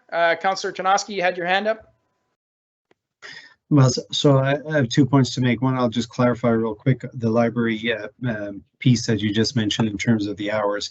So what the library board has looked at is really spreading out the service. So using existing hours to better serve the community, have more open hours without actually adding more hours.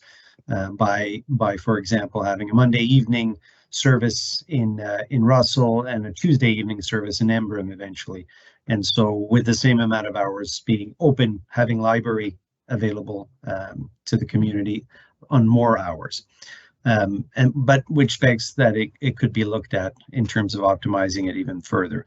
That was my first point. Second point, in terms of the process that you're kind of going towards, I'm comfortable with that idea because I still think there are so many unknowns. And so if we move in the direction of moving that library and looking at costs and everything else, it may end up not being feasible, and we may end up having to put it back into the dome, into the complex. Apologize. And so I think the priority should really look at the financial piece and start moving all the other pieces together. But I'm okay with it, especially if our Minister of Finance thinks that we can make this work. Then I would support that idea. Thank you. Okay, thank you. Conseil Brisson. For myself, I know I might be a bit more on the break, but I would say to keep as we were planned, because we just saw in 2 years that the same project passed from 50,000, de 50 millions à 75 millions pour le même projet. Ça fait que 60, même si c'est juste 60 millions qu'on dit dedans, parce que la bibliothèque déménager, mais il faut qu'il refasse quand même des coûts là, pour la salle. On le voit tout, regarde les nouvelles, que les coûts sont tous plus hauts que ce qui est prévu. Ça fait que le 60 ou 66 millions peut venir facilement 75 millions. Fait que moi, c'est pour ça que je suis plus la tentative de dire we follow avec nos 6, notre piscine, la grandeur qu'on a dit, les 3 rings. Je dis pas, j'ai rien contre l'idée de monsieur le conseiller Lorrain de dire, OK, si on veut avoir un autre ring, de le mettre à côté, mais continuer avec la grosseur que qu'est-ce qu'on a comme c'est là, puis se regarder du jeu parce qu'on a d'autres investissements à venir. Merci. Merci beaucoup. Thank you very much. I think it's important to remember that it's easier to scale down a project as opposed to scale it up. I think would be a little bit more difficult as we're designing things. In regards to the library deciding tonight to move it at the community center, I think that's not a problem, because if ever we're still keeping that space in the complex, right? So if ever the library at the community hall doesn't work, that's okay. We have the space in the rec complex. It's not lost. So that's why I'm saying if we concentrate with an amount and say, okay, plan for the 3-pad, plan for the 8-lane pool, plan for the 15,000 square foot space, which could be the community center and a gym, and the works, then we're okay. And hopefully it works out of the community center. If it doesn't work out of the community center, then it'll shuffle back to the rec complex, and we're not building a community center, but we still have the space existing. So the recommendations are, I guess the first question is Collier's project leader. Everybody's okay with moving forward with that recommendation? I see head shaking, yes, so we're good for that. The removal of the Embrun Library branch from the rec complex, and confirm the library branch will be a distinct project from the rec complex, and that the administration meet with the library interim CEO so that discussions can take place on a conceptual plan and required budget, and report back to council for review and approval. Is everybody okay with that one? Right? Okay, everybody's shaking their heads on that one. The addition of a 7,500 square foot community hall, 75 square foot gym. Again, that's 15,000 square feet. That falls into option number 1 of what was presented in August. So would council just be okay saying to move forward with option number 1 being the 3-pad, the pool, the library and the Performing Arts Center could be changed into regards to the space we're talking about. Like I say, I think that's the best option. And this is, again, this is preliminary. We give that direction. It comes back. If there's adjustments to be made, there's going to be several adjustments to be made over the next 2 years, guys. Let's understand that. As these funds start being better looked at and we get to a higher percentage of drawings, there's going to be changes necessary. Councillor Lorrain mentioned the 4th future pad, and he mentioned the seating as well. So I think the seating should be added in there. Monsieur Le Duc, Madame Guittard, are you okay with that concept? Well, I know the thing of seating was at 750, I think, from one of the arenas. So I don't think that's a surprise to us. I think it was the estimate originally. I'm not too sure if council wishes to go to option 1 of August report. Do we still need the Collier's review of the core group? Because I think that was the issue of last time. So I'm not sure. I'll let Mrs. Guittard, because she's been speaking a lot more with Colliers than I have. So maybe I'll have her answer the question. Okay, perfect. Because if I look at option 1 from August and I look at it from a strictly square footage, option number 1 is actually more square footage than what's recommended tonight. Because option number 1, you have your 3-pad, you have your 8-lane pool, you have your library, which was 15,000 square feet, which is equal to the 2 things that you're recommending this evening. And we have the Performing Arts Center, which was 6,900 square feet. So option 1 in August was actually bigger than what's being presented this evening. Yeah. Okay. And again, for me, the Performing Arts Center, 6,900 square feet. I personally like the idea of the bowling moving to this rec complex, because I think it's going to be utilized 100% more at the rec complex in the heart of our recreational facility, as opposed to just hitting underneath the library. But that's just my thought. But if we look at it from a budget perspective and a square footage perspective, I think option 1 it works. Madame Guittard? Thank you, Mr. Mayor, members of council. The only thing that I would say is when we did the financial, and correct me if I'm wrong, Mr. Godin, that was not included in the 66 million. So we basically had the 3 ice pads, we had the pool, and the 7,500 square feet library. So if we had another 75, yeah, the price will go up. And then if you had another 69, it's going to be higher.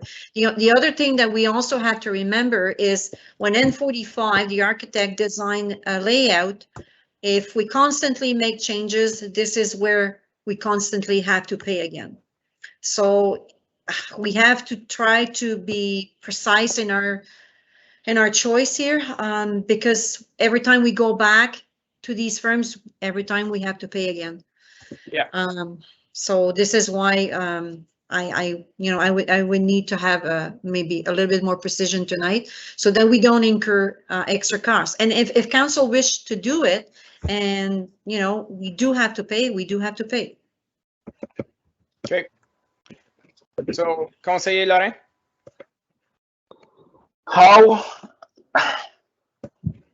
How minute do we have to get tonight? Like, I mean, we talk about going back and forth with them and their design. This is just a conceptual plan. This isn't all the actual, the 3 rinks, the dressing rooms, the meeting space, is all of that stuff that we need to discuss tonight? Or is that something that it will come back in a different set of designs later on that we can then talk about and ask for updates or changes? Yeah, thank you, Mr. Mayor, members of council. No, I don't think we need these details tonight, but we have to take for account that, let's say that you're putting a community hall, definitely you're talking about more bathrooms and more, and a whole kitchen area that you wouldn't have with a library per se. So there's some extra space that they will have to plan for the common areas. So this is where I could see, and there's a difference also between a library and a community hall and a gym. Obviously, there's a difference of facility. So I think it would be better if, and like Mr. Mayor said, it's always easier to downsize than upgrade. Obviously, because we will incur the cost of the whole big thing. So if we have to take something out, I don't think it's gonna, I think it costs more to add than to take out. Correct me if I'm wrong, but that's what I think. Okay, Conseil Larin. So I'm just gonna throw this out now then, because I don't know where it fits into this whole discussion now or later. I know I had individual discussions with members of council. I think I had a discussion with you, Madame Guital, about it, if I'm not mistaken, regarding the dressing rooms. Yeah. So that's a piece that I think is important, and I don't know if it fits in here or it fits in later down the road. Later. Okay, then we'll talk about it later then. Yeah, okay. that's a definite yes. That I know. Okay, so so this is where we are. So are we comfortable with the $75 million cap to this project at this point in time, based on the financial plan we have in front of us? I see yes, I see head shaking. For myself, as I was saying, not to put it bigger, because that 75 million, we might have to go with the whenever we'll have the real cost. That's why I cannot support having it bigger than what we had bring. At least having the like option 3, like with the 0.3, but not adding more to the pool and not adding an auditorium. And I think the cost will be the same. Whether you, as soon as you change drawing, you will have some cost, in my point of view. So I personally, I prefer to have a smaller project, and if they cost more, then we have up to the 75 million to play with it. I will just feel safer for myself, but I'm just one vote. Okay, so I think, as I stated earlier, I think we cap it at 75. We put everything we want. It's easier to scale back if need be. You know, we don't want to put it lower and then find out that the costs, that it's not going up. And what do we do about, oh, we would have liked to have it, but we don't have it because we didn't plan for it. So I see the $75 million cap. I saw hands go up, head nods, that everybody seems okay with that. Can we pull item F from the list, please? Yeah, of course. We'll vote on that separately. We'll even ask for a registered vote. Yep. So, okay, so we're fine with the $75 million cap. So if I say the $75 million cap, the 3-pad arena is there, the 8-lane pool is there. Instead of library, we specify that it's 7,500 square foot community center, 7,500 square foot gymnasium. That being said, Councillor Tarnowski, if there's opportunities to do it jointly, you know, maybe it's 5 million each, but you could put them together and make a fabulous joint project for 7.5, and we'd save 2.5 right off the bat. That's something I think Madame Guital will be looking at investigating. The Performing Arts Center, is it something we want in there? Can I just have one question? In the 75 million, are you including the cost of the library, even if it's at the new location? Because it's we have to take that in account too, I think. Yeah, well, I think there's the cost of the library will be significantly less than it would be in the rec complex. In regards to, there's also a value in the existing building, right? So that'll be up to the Minister of Finance to work those numbers. But I think, Monsieur Godin, if we cap it, a financial plan, 75 million, including operational costs, that gives you a good sounding board to where you're looking at. Yeah, it's for the financial side, it's a clear indication of where we want to go. Okay, so Conseiller Tarnowski. So I'm still not clear. Okay, I'm still not clear. Sorry, and in appreciation of Conseiller Brisson's question, that 75 million would include the retrofit of the Salle Camille Pichet, correct? That's correct, but I think the portion would be significantly less as a retrofit as a new construction, right? But when you joint it together, and we already have $2.3 million in DCs specifically for the library, I'd be extremely surprised if a retrofit of the building is going to cost, you know, over $2 million bucks. Conseiller Lorrain? Yeah, I think there's two separate views on this, and I think Councillor Brisson was saying one thing and Councillor Tarnowski might have been saying something else, unless I'm mistaken.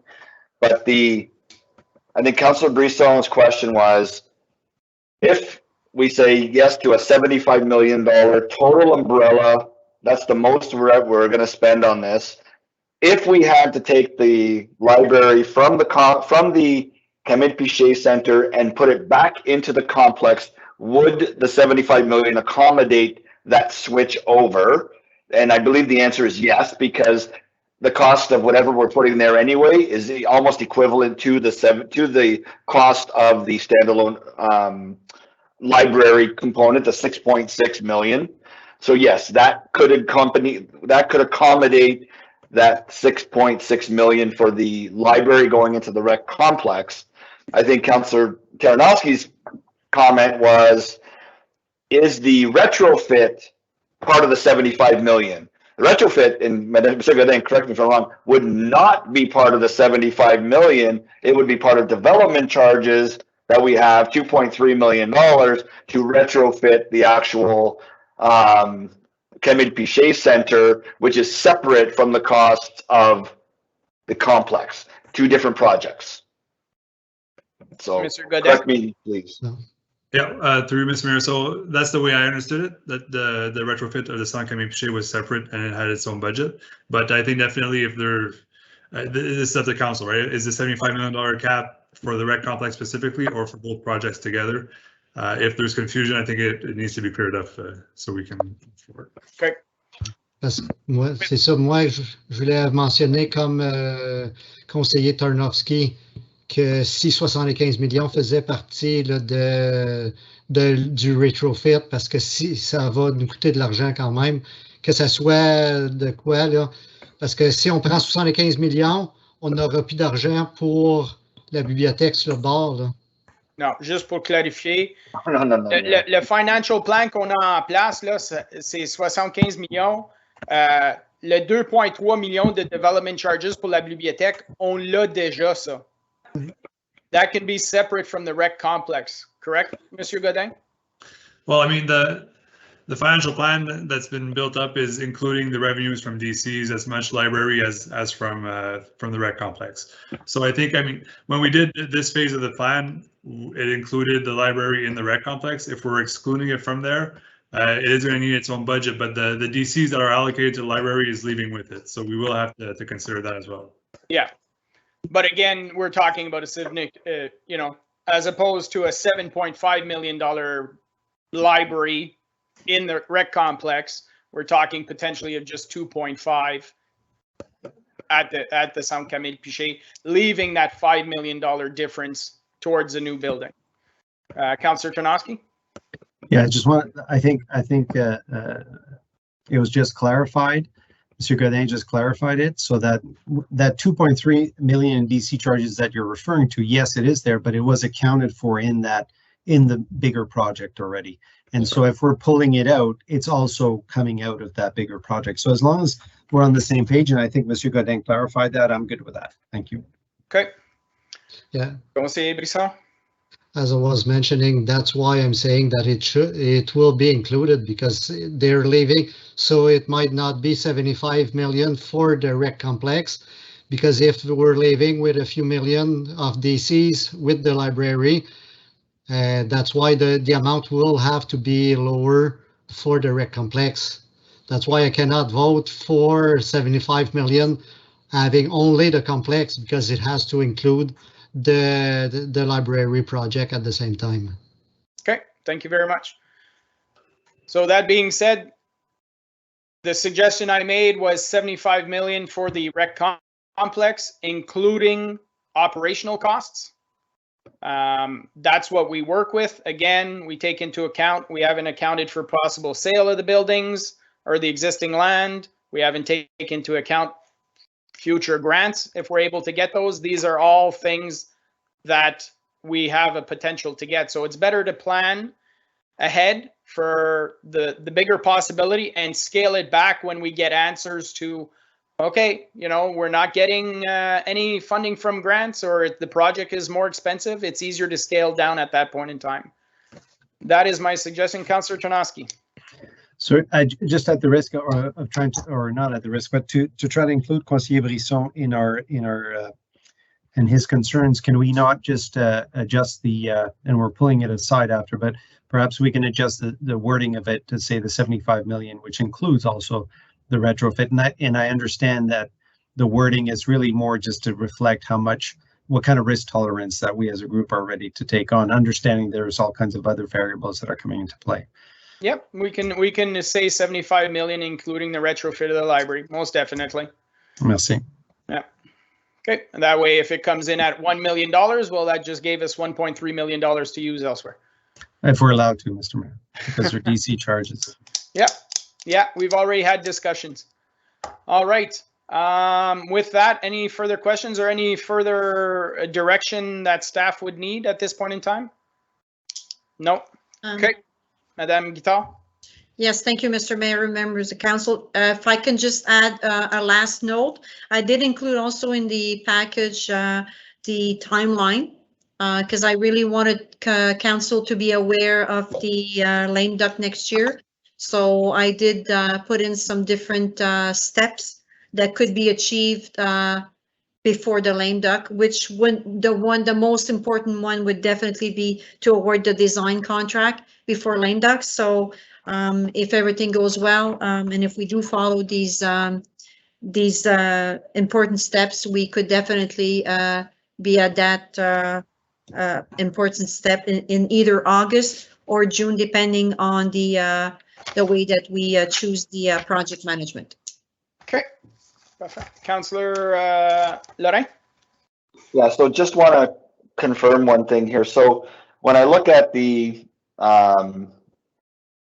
timeline, if I'm looking at it correctly, we have May 2023 is when council would award a contract for the building of the, like for the construction, and the construction would begin the following month. That's right. And that would be from June to, so if anyone's asking when, right now, the construction contract may go out, according to this, if we look at the sole source option, it would be May of 2023. If we're looking at the tender process, then you're looking at June 2023. That's right. Essentially for the construction contract to be put out. Construction, yeah. Because if you sole source the consultant, you have about 4 months difference. For the GC, it's about only 1 month, because the GC either or you're going into tender. And this would get the complex built, again, planned to be operational either in May or June of 2025.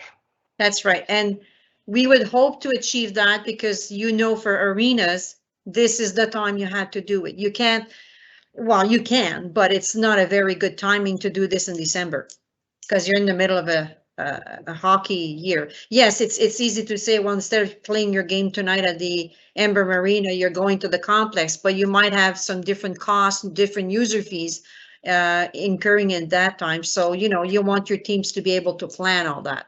So Yeah. I think, anyways, I think. I'm fine with the plan. I just want to make sure, I was just laying Yeah. it out for people watching, that Yeah, so- that's the objective. Yeah, that is the objective. Perfect. Thank you very much. With that, we'll move on to the next item. Item G, modification proposée au règlement sur la rémunération du Conseil 2020-14, CL 2021. Questions, comments, members of council on this change? This change was in regards to removing the penalties. Monsieur Le Duc, I'm not sure who would speak to this. Madame Camré-Laflamme. This is we had came in regards to the potential virtual hybrid council meetings. That's where this discussion comes from, Madame Camré-Laflamme. Yes, Mr. Mayor, and so maybe Mr. Le Duc wants to add, since it's his report that is coming on this. Okay. Monsieur le maire du conseil, oui, après des calculs sur des besoins d'équipement, sur la nouvelle réorganisation de la salle, des choses comme ça, on regarde environ un coût de départ initial d'environ 20 000 puis après ça, les frais annuels de licence pour des ordinateurs, tout le reste, peut-être de 2 000 à 3 000. Donc, moi, je pense que c'est plus économique d'enlever la pénalité puis de ne pas créer une formule hybride continuellement. Donc, c'est qu'on a besoin, comme on le propose dans les amendements ici. Donc, mais on parle d'un coût initial environ 17 à 20 000 pour s'installer si on allait du point de vue hybride. OK, merci. Questions, commentaires, membres du conseil? Conseiller Brisson?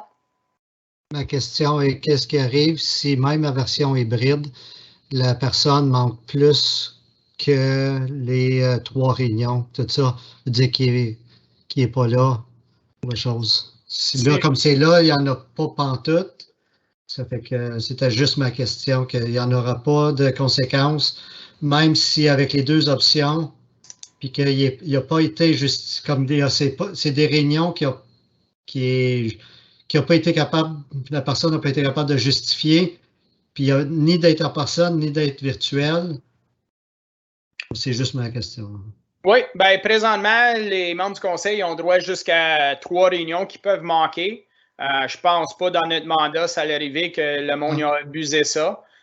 Si jamais le conseil futur voit qu'il y a quelqu'un qui est en train d'abuser ça, le conseil peut juste mettre un bylaw en place puis créer des pénalités à ce point-là. Ça, c'est tout le temps une option. This reasoning was basically with the new procedure we're going to be taking is at the end of a meeting, when a member of council, we're going in January, we're going to be in person. Unless a member of council wishes to do virtual for whatever reason, and then ask council if they're in favor of it. For example, somebody's working out of town. Well, if that person is willing to attend virtually and we don't have a hybrid model, and council chooses to do in person, are we going to penalize that person for not being able to attend a meeting that they were trying to attend virtually? So that's the thought process behind this, is that if somebody wants to attend and is unable to attend because council made a decision of not going virtually, there should be no penalty. My opinion, but that's why we've brought it forward. Conseiller Lorrain, Councillor Tarnowski. Yeah, and I think, cards on the table. I've been against this section of the bylaw since it was implemented back in our first term of council. I think there's been one instance of a penalty being issued in the 12 years that it's been in place. I don't think there's been abuse. The Municipal Act does hold members accountable to the point of if they miss 3 months worth of meetings, then they relinquish their seat, and the taxpayers hold you accountable. If you start missing meetings, they're going to hold you accountable the next time an election comes around. So I'll support this change, and I agree with the comments from the mayor on the non-hybrid model, because we're not going to be able to do it, and the ability to request virtual sessions. So, okay, thank you very much. Councillor Tarnowski. So I'm kind of in line with that, with the idea. I like that. Well, obviously, none of us have missed. Our attendance has been good. My only concern in completely removing limits, and I know we can adjust them. My only concern would be that, technically speaking, what we're saying now is if I decided to I don't know, rent a cottage somewhere 2 hours away, and I could say, look, I can't be at the next meeting, and so could we do it virtually? And then we would all agree to go virtually because one of us couldn't make it. And then I decide in 2 weeks later to do the same thing. And at some point, council is going to say, well, enough's enough. And so what's the recourse? Then we just pass a bylaw saying you can't miss because you're at the cottage? Yeah, or like, because you're giving me the option of saying I can go virtual if I'm not here. Well, to be clear, you can ask permission of council. If somebody starts abusing it, council says, no, we're doing it in person, we're not doing it virtually. And then you're choosing to miss a meeting, right? So that's the scenario. I mean, you know, and again, council, when, you know, council might ask when somebody says, I'd like to do it virtually, there might be questions. Why do you need to do it virtually? Well, I'm on vacation or I'm working or whatever the case is. You know, it's just to make sure we're planning ahead of time so that when we announce our meetings to the public, it's clear whether it's going to be a virtual meeting or if it's going to be an in-person meeting. So as technology changes in the future, maybe there will be an easier way for hybrid models, but we're not at that stage yet. So just to clarify, so this means that every time one of us or the future council is not able to make it, then it has to be a vote by all the council to decide if we are holding it virtually or not. And there is no process in making and analyzing the decision of council whether it's a good decision or not, because the value of the reason that person can't be there is a good one or not. Like, we're just gonna kind of play it along and see how it works out. Yeah. So for example, if this was in place at the end of this evening, I would announce that the next meeting is in 2 weeks' time. A member of council can say, I'll be working in 2 weeks' time. Can we do it virtually? And then council would decide if we want to do it virtually or not. So it's up to the majority of council to have that discussion. And if we say no, it's in person, then that person either chooses to attend the meeting or they choose not to attend the meeting. It's like right now, if a member is sick and decides they want to be there, they don't want to be there, right? I mean, you know, it's a new way of doing it, and we can adjust as we go along. If we see there's abuse or future council sees there's abuse, they'll make changes accordingly. All right, thank you. I'll support it. Okay. No further questions. We'll move on to the next one, which is amendments to council's procedural bylaw 2019-20 CL 2021. We all have the procedural bylaw in places. There's a few items. Is there any specific items council members would like to address? Councillor Tarnowski? 3.5, in terms of the seating arrangement, can I just get some clarification why we're doing that? Being the councillor with the smallest number of votes, I got to have that position. And I thought that it made sense to have a process like that. It's a good way to avoid any kind of disagreements or so I wanted to know what the rationale was for it. Yeah, no problem. That was believe that was a request. Simply regarding it used to be alphabetical, then it's switched to the way we're doing by votes. You know, for whatever reason, if a council member doesn't want to sit next to another council member, what is the process right now? If somebody's not comfortable, or, you know, if two people really don't get along and they're always at each other's throats, do you want them sitting next to each other? You know, so this is really, we're looking for putting something more in place in our binder when a new council term starts. Monsieur Le Duc, that's what staff were looking at having that discussion at. Yeah, I think you summarized the reasons why there could be a request from either a mayor or a council member to be sitting or not to be sitting close to or far from somebody else. So that could be an issue. Now we don't have the flexibility to do that, but that would allow for that to happen. Councillor Tarnowski? So although I still work in a school, I haven't been in a class for a long time where we have these issues of I don't like so-and-so sitting next to so-and-so. I rather have a policy, whether it's alphabetical or by vote number or something where it's clear and there's a reason for it, rather than leaving it up to personal preferences and stuff like that, because that could become real tedious. And I think it could cause more problems down the road than anything else. Okay. So if you can make if you want to separate the item and remove that, you can do that at that point. I think I have one more point to make on this one. Yeah.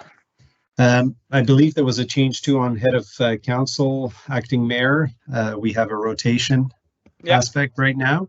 And so I just, to clarify, the way it's being suggested right now is that we appoint like an alternate head of council for the term.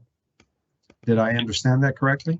Yeah, so that would basically be at the beginning of a new mandate. It would be like the committees where the head of council would make a recommendation on who the alternate mayor is, as opposed to strictly a 3-month rotational basis. That was my request. And the reason for that is, you know, sometimes you have new members of council who have no experience. And I'm looking at council members now, and if I think, for example, of the Russell name issue, that we were in the national news. And if I wasn't available to speak to that topic, can the members of council each here be comfortable in saying, yes, I was ready to go on the national news, CBC, and have a conversation on this topic, because you would be that representative in those 3 months' time because the head of council is not available. So it's to look at it based on experience. And based on comfort level of the councillor. Maybe a councillor doesn't want to act as the mayor's alternate in an emergency situation, right? So that's why I raised it this way. Councillor Lorraine, and then Councillor Tarnowski. Yeah, I think, you know, is it here now that we would make any recommendations to the length of time? Like, do we say maybe it's a 2-year appointment for whoever it is? And council revisits it at the 2-year mark. I think other municipalities have done that in the past, and they don't have the rotation every 3 months. So I think at that point, maybe if there are new members, maybe they're more comfortable in years 3 and 4 versus 1 and 2. So maybe that's a counter argument to that. I would be in favor of the 2-year appointment for the quote unquote deputy mayor or acting mayor or whatever you want to call the person. So I think that makes sense. Okay, I'm okay if we want to add that wording. That's not a problem. At the end of the day, it's like any other committee, right? So if a member of council says, you know, I'd like to change to this committee, then, you know, then we are to this position, you could bring a notice of motion and say, I'd like to be the acting mayor for this 2-year term or whatever the case, but I'm fine with that wording as well. Councillor Tarnowski? Yeah, I'd be okay with that. I certainly, as being a new councillor, I would have hated to be in that position the first few months that I was there. So I think that's a good idea. And there's always a chance that there might be an entirely new council, you know, at the next election. And so I just want to make sure that whatever it is, it's done in a way that is fair and accessible to all the councillors. You know, the rotation piece, again, is like an automatic piece, which doesn't leave anything up for negotiation. You know, it's just the way it is. So the other possible alternative is to ask council members who is interested in taking on that role. And for example, I wouldn't have been interested, you know, certainly not in my first year. And I remember the 3 months rotation piece in that first year. I was just hoping that you wouldn't get sick, that you'd be fine, and so on. So I like the idea. I like the idea. Maybe if we can get councillors to show interest in that, you know, for the consideration of the mayor. So somehow, if that could be included in there, and I like the idea of that 2-year piece. Yeah. Thank you. I think it's like a number of times now over the last couple of mandates, 2 years into the mandate, I've asked members of council, you know, you guys are sitting on committees. Would you like to try other committees? You know, that would be a perfect opportunity for a councillor member to say, you know, I'd be interested in the acting mayor position, you know. at the end of the day, it's 3 members of council who I can make my recommendations, but ultimately it's 3 members of council who decide who would be in that seat. So, but I'm fine with putting wording in there for a 2-year period. No issues whatsoever with that. So. Thank you. Okay, so we'll be separating this item to have to make some changes, Madame Camille-Laflamme. Was there any other points in the procedural bylaw that we wanted to address? If not, then we'll just move on to the next item. Prochain item, item I, nouvelle politique de communication comparative, rapport CAO 13-2021. Que le Conseil reçoit le rapport CAO 13-2021 en date du 6 décembre 2021 et adopte un règlement qui autorise la mise en œuvre de la politique de communication et et abroge la politique sur les médias sociaux datée du 16 janvier 2014, précédemment autorisée le 18 novembre 2013 par une partie de la résolution 255-2013. Questions, comments on the communication policy? If not, I'll give it to Monsieur Leduc. I think it was a very well-written report. I know staff have been working on it. Monsieur Leduc and Madame Beeler have been working on it for a while, and we had some help from Red Brick as well. Monsieur Leduc, would you like to say a word? Mr. Mayor, yes. First off, the communication criticism has always appeared on almost every year. We've had our resident satisfaction survey. So we needed to have something that's a clear internal process to put in place that would clarify some things that are still left out there in a gray. So with this policy now, we do have structures. It will take some time to adjust and to move into this policy. But certainly the plan is here is to have a clear direction and clear expectation of who's doing what and what we're trying to accomplish here. And that's why with the assistance of Red Brick and Mrs. Beeler's work on this project that we've now provided you with this policy. And I think this is something that we should be relying on and be very happy that we now pass. So I hope council, if no more questions, will adopt this policy. Okay, thank you very much, Monsieur Leduc. With no questions with that, we'll move on to the next item. Item J, work from home policy hybrid format, report CAO 14-2021. The council receives report CAO 14-2021 dated December 6, 2021, and approves the proposed work from home policy and its schedules to establish hybrid format from work from home guidelines effective January 1st, 2022. Questions, comments, members of council? Councillor Tarnowski. Thank you, Mr. Mayor. So I just want to confirm, so I've got a little thing that I wrote here. So the policy, I just want to confirm the policy will not increase operational costs, will not decrease service levels. And given the move to remote hybrid, can we get advice on the impact of office space? So in other settings where there has been a move to remote, obviously it's great for employee satisfaction. So I'm not discounting that, the value of that and the importance of that. But is there a value on reducing office space requirements or around that? Okay, thank you very much, Councillor Tarnowski. Monsieur Leduc, did we have an overabundance of space before? No, this probably will help us, for the addition of 1 or 2 or 3 more staff members in the town hall. Obviously, we're planning to review this in 12 months from now to see how many people can take this up. Obviously, there is, I'll be honest with council and staff members, not everybody will have access to this. So I can't say I'm removing everyone's offices because, sometimes only one person being able to provide the service. So I have to have this person in the office. So it depends on what's the take up on it. So we could be transforming some area at one point just to accommodate inflows of people for 1 or 2 days here and there. That could be an option over time if we need more space. So we'll have to see the take up on it and then determine how much space savings there is and can we do something with that. Perfect. Follow up, Councillor Tarnowski. So if I understand correctly, so right now we're just doing this, but we're still not fully sure how many staff would be affected and the impact really. So we don't know if the impact is, like, we're definitely not going to reduce service levels but it may not benefit us from a cost perspective. Yes, obviously staff will have to commit. They have to have their own investment of space in their home. They have to accommodate their home as an office. So so they have some savings obviously from coming to work and that kind of thing.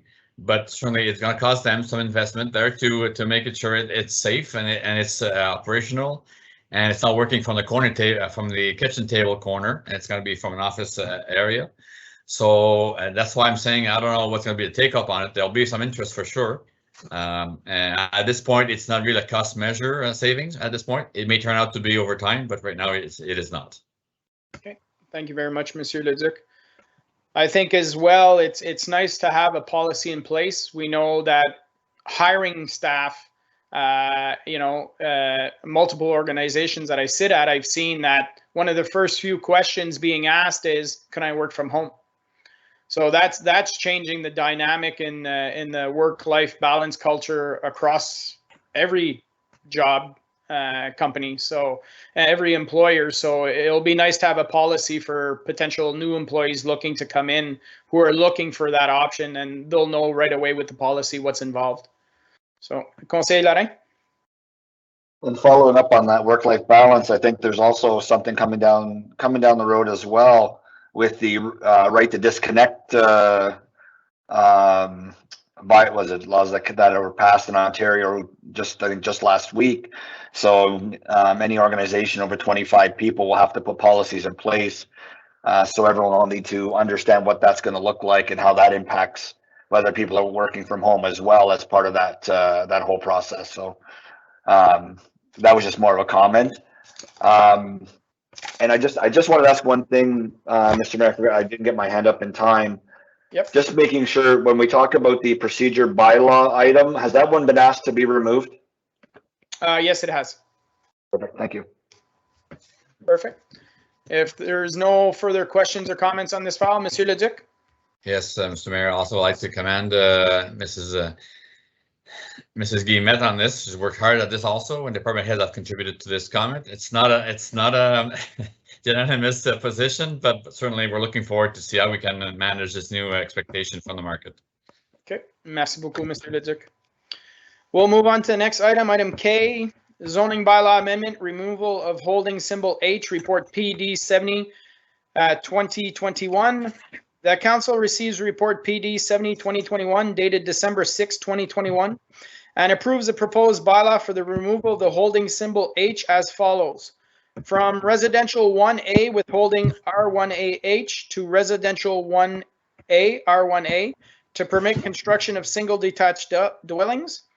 2, from residential 2 withholding R2H to residential 2R2 to permit construction of semi-detached dwellings. And 3, from residential 3 withholding R3H to residential R3 in order to permit construction of townhouse dwellings. Questions, comments, members of council on this file? Hearing, seeing none. Madame Tremblay, quelque chose à ajouter? Non, merci, Monsieur le Maire. OK, parfait. On va aller à la prochaine item. Item L, Parks and Recreation Advisory Committee, Recommendation 2021-008, request for funding from Association Cyclistes en Brun. The council receives recommendation 2021-008 dated November 22nd, 2021 from the Parks and Recreation Advisory Committee with respect to the funding request by the ACE Group. I'm not sure. This is coming from the committee. I believe the chair is Councillor Tarnowski. This was actually discussed at the budget, I believe.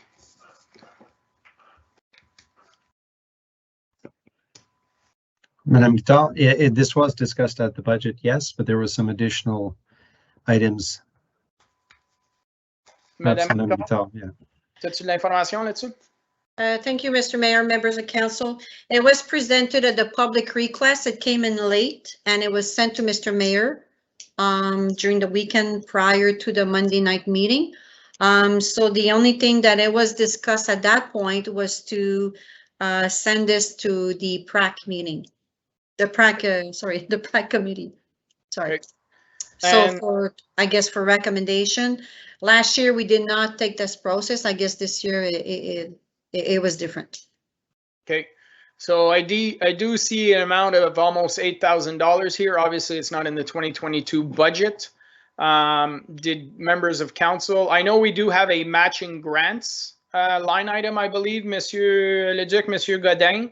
If ever the organization was able to say, put 4,000 forward, we could match that 4,000. Is there any thought as to, does council want to find the $8,000 elsewhere to put towards this project? Councillor Saucier? I had a question about it. Is this the bike group that uses, like, do they go in Richelieu Park? In Monte, yeah, the ACE group is the mountain biking group, yes. Okay, and what are the two blowers? Is this leaf blowers they're requesting? Yeah, commercial grade leaf blowers, commercial grade weed trimmer, and one storage container. Just to confirm, Madame Guital, the storage container, if I remember well, they're looking to put it on private property near their building on one of the properties. Is that correct? Yes, thank you, Mr. Mayor, members of council. That is correct. And we did advise Mr. Ryan that he would have to go to planning to ask for, I believe, a minor variance because those containers need permission, need that kind of permission to be installed. So he will have to go through the process. If we do accept, of course, if township pays for that, we want it to be installed. And the other thing also that we will have to decide if, because when we bought the Snow Dog last year, the Snow Dog is township's property. So okay. At this point for the container, the leaf blowers and the weed whacker, we will have to decide again if it's our property. Okay. So I think that's a conversation for the administration to have. Councillor Tarnowski, then Councillor Saucier. So I just want to clarify something. Yeah, I think it was understood that it was going to be that it's still the township property. Right now, that Snow Dog is on private property at one of the volunteers' garage, and that's one of the challenges because there isn't that person doesn't have the space. Secondly, the other thing I just wanted to bring to the attention to council here is one of the aspects is this is yes for the bike trails, but this also supports in the winter snowshoeing trails, and they actually really like when members of the public snowshoe there because it helps with the trail. So it's a real nice activity for the winter as well that it adds by clearing those trails and having them ready. Thank you. Thank you. Councillor Saucier, then Councillor Lorrain. Yeah, so I'm back to the leaf blowers. Like, why do you need to clear the leaves on the trail? Is my question. Like, and also I'm thinking of the noise and also other users that are using this area. I know some municipalities are actually banning leaf blowers, so I'm just curious, you know, about the noise level. And like, we have leaves on other trails, like La Rose Forest and things, and they're not in there blowing them all away. Good question. Councillor Tarnowski, you put your hand up. Did you have an answer for that? Yeah, so we did discuss that, but apparently it's just for clarifying exactly where the trail is, because there's so much leaves in that area that the trails were sometimes being misidentified which way to go.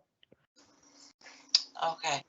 Yeah, I can say I've been in that trail on the mountain bike, and for if there's I went in I flipped over the handlebars quite a few times, and I knew where the trail was going. I could just imagine if I didn't know where the trail was going. Councillor Lorrain? Yeah, Mike, I guess if we're looking at funding, if they're asking for the funding, is there, you know, you mentioned the matching grants. Do we have funding in, you know, the surplus funding in our operation, in the recreation operational budget, or is there an amount that is still available in our community grants, or half in the community grants and half in another line, like something to that effect? Good question. Madame Guital, Monsieur Leduc, from an administrative point of view, any concerns with this request?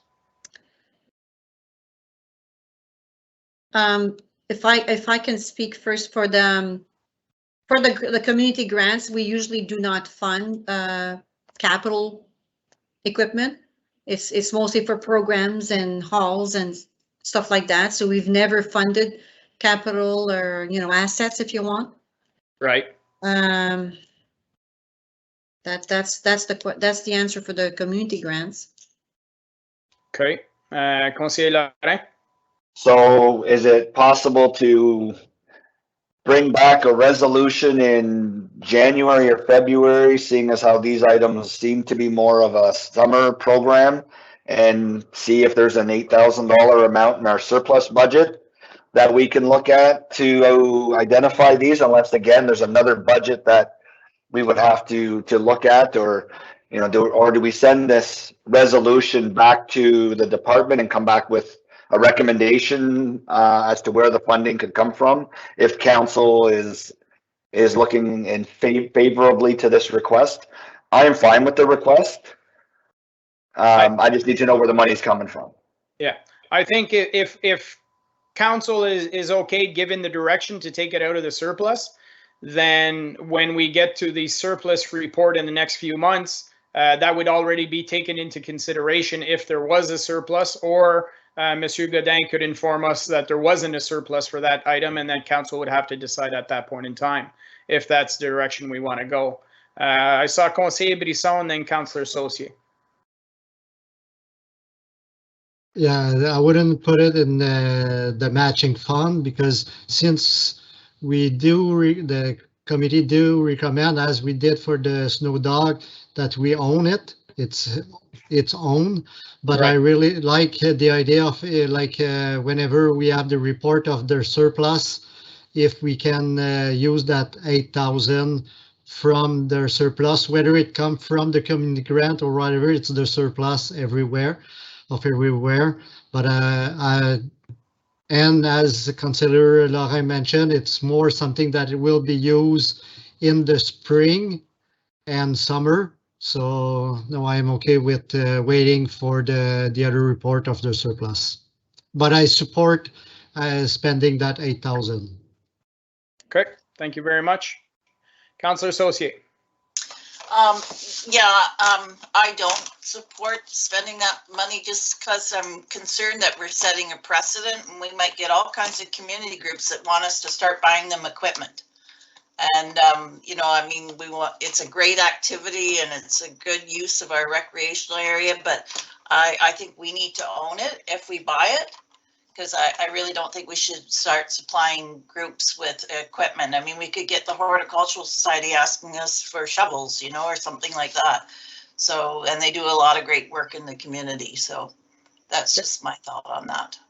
Thank you very much, Councillor Saucier. And just to clarify, these activities are, majority is not happening on township land. It's private landowners' land. Most of it, there is sections that township owns, but I think the vast majority of the trails are on private property.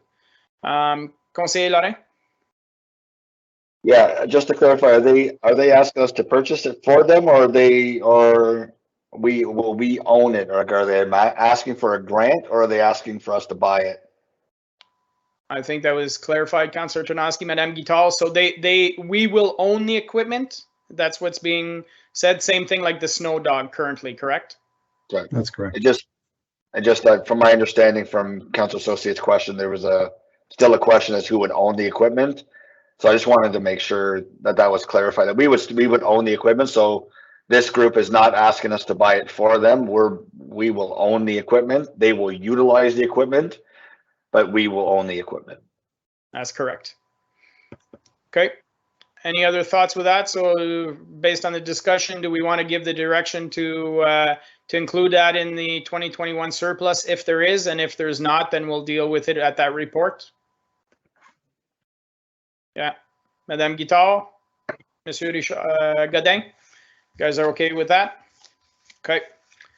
Monsieur Leduc, t'avais-tu quelque chose à ajouter?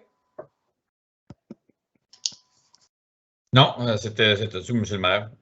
Just to kind of make sure that staff understand that if we own these equipment, that we do manage our inventories at the end of the year end, so to make sure they're still there, they're not being sold off or being robbed or taken away by somebody else. So just make sure our inventories are being checked and followed up. Okay, thank you very much. Next item, reports from Ombudsman Investigator. We don't have any. Notice of motions, we don't have any. Question period on the meeting of the day. Let me just pull it up here. I believe we do have some questions.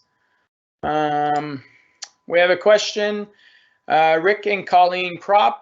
What were the costs associated for the study this so far? I believe that's a surveyor's study. Why were those impacted not personally advised of this study? How many incidents of liability have occurred in Russell? There's a few questions in this one. What about the risk to those that do not have sidewalks to access the nature trail? So in regards to the costs associated with the study, Madame Guital, the cost of the surveyors, do you know that offhand? Yep.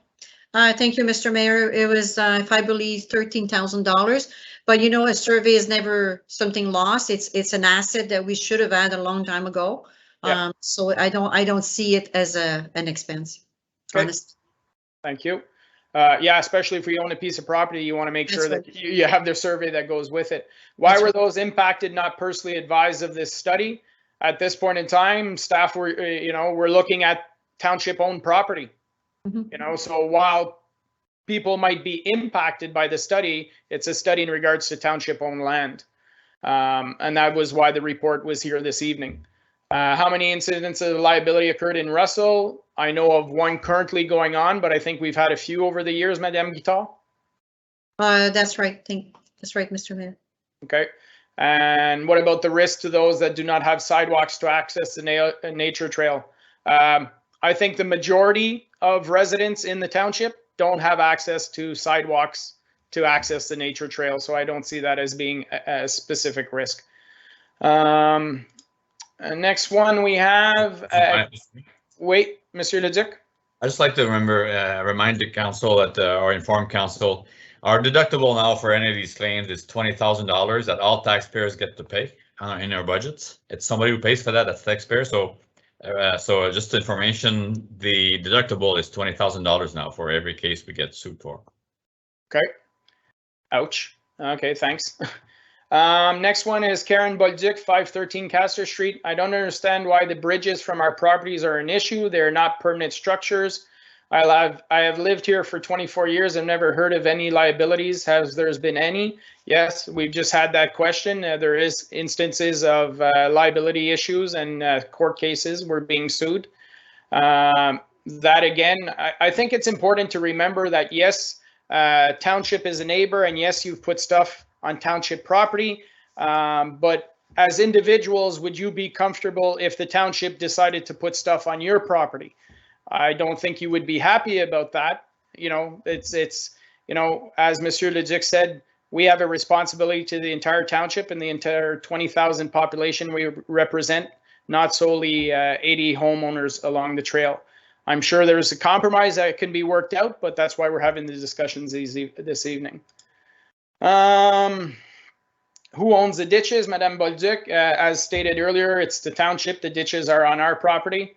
Rick and colleague Kropp, another option. Agree there should be no fences or structures, but for the ditch, can you put in culverts? Thus, no need for bridges. Not sure the cost involved in putting culverts all along the way. If the property owners would want to pay for those culverts, I'm sure we'd be open to a partnership at some point. But I think, Monsieur Bourgon, had we ever looked at that, putting culverts along the trail, or Madame Guital? I think we looked at it in the past and it was very expensive. Monsieur Bourgon? Well, we never looked at the option to put a culvert all the way along.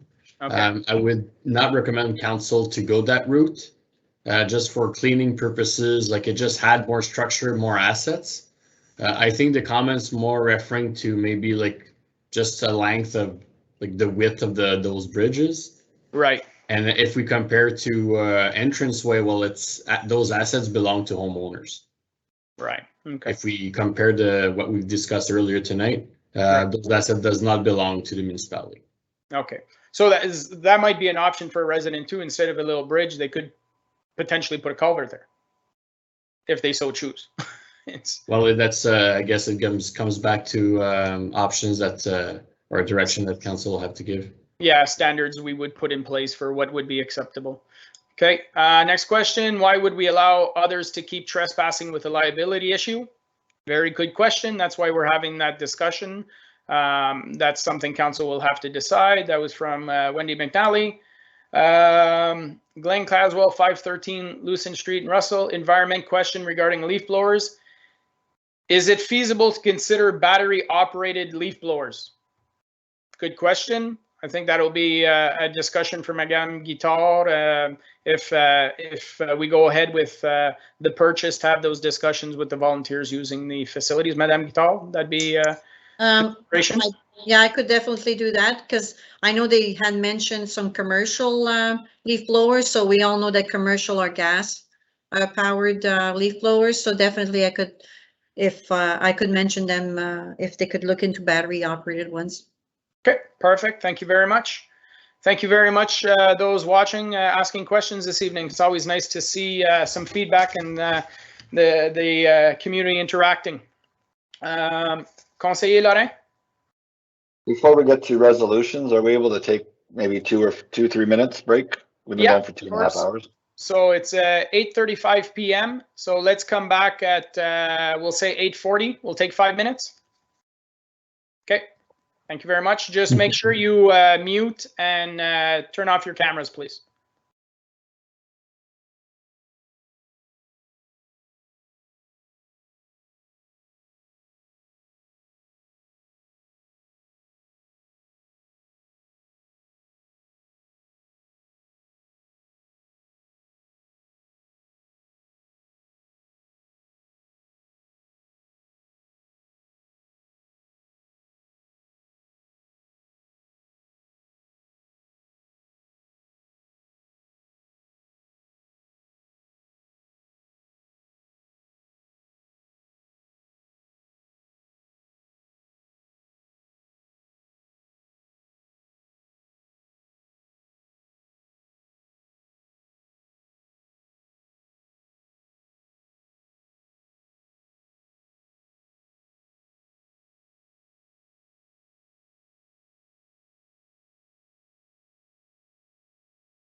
We have about 1 minute before we're all back.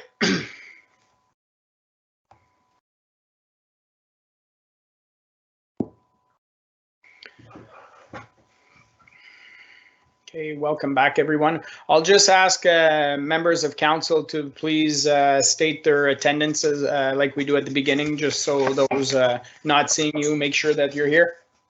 Mike Tarnowski, présent. André Brisson, présent. Jamie Lauren here. Cindy Sose here. Thank you very much. And our clerk, Madame Carimire Laflamme, you're back with us as well? Oui, Monsieur le maire, je suis ici. Okay, I see our CAO is back and our department heads are here, so we will continue with the meeting. We are now at section 15, resolutions. Motion that council approves all recommendations listed on the agenda under item 11, reports from departments and council committees. Need a mover and a seconder to put it on the floor, and then we can remove items. Moved by Councillor Brisson, seconded by Councillor Tarnowski. I believe we're removing 2 items, Madame Carimire Laflamme. Oui, Monsieur le maire, 11F puis 11H. F and H are being removed, so do I have a mover and a seconder to remove F and H? Councillor Tarnowski and Conseiller Brisson. I'll call the vote on the amendment to remove F and H. Mike Tarnowski, yes. André, oui. Jamie, yes. Cindy Sose, yes. Perfect. So the amendment carried. We'll vote on everything except F and H. Call for the vote. Mike Tarnowski, oui. André, oui. Jamie, yes. Cindy Sose, yes. Okay, everything is carried. We will now go to item F, which was the recreation complex. So we had 3 items to vote on.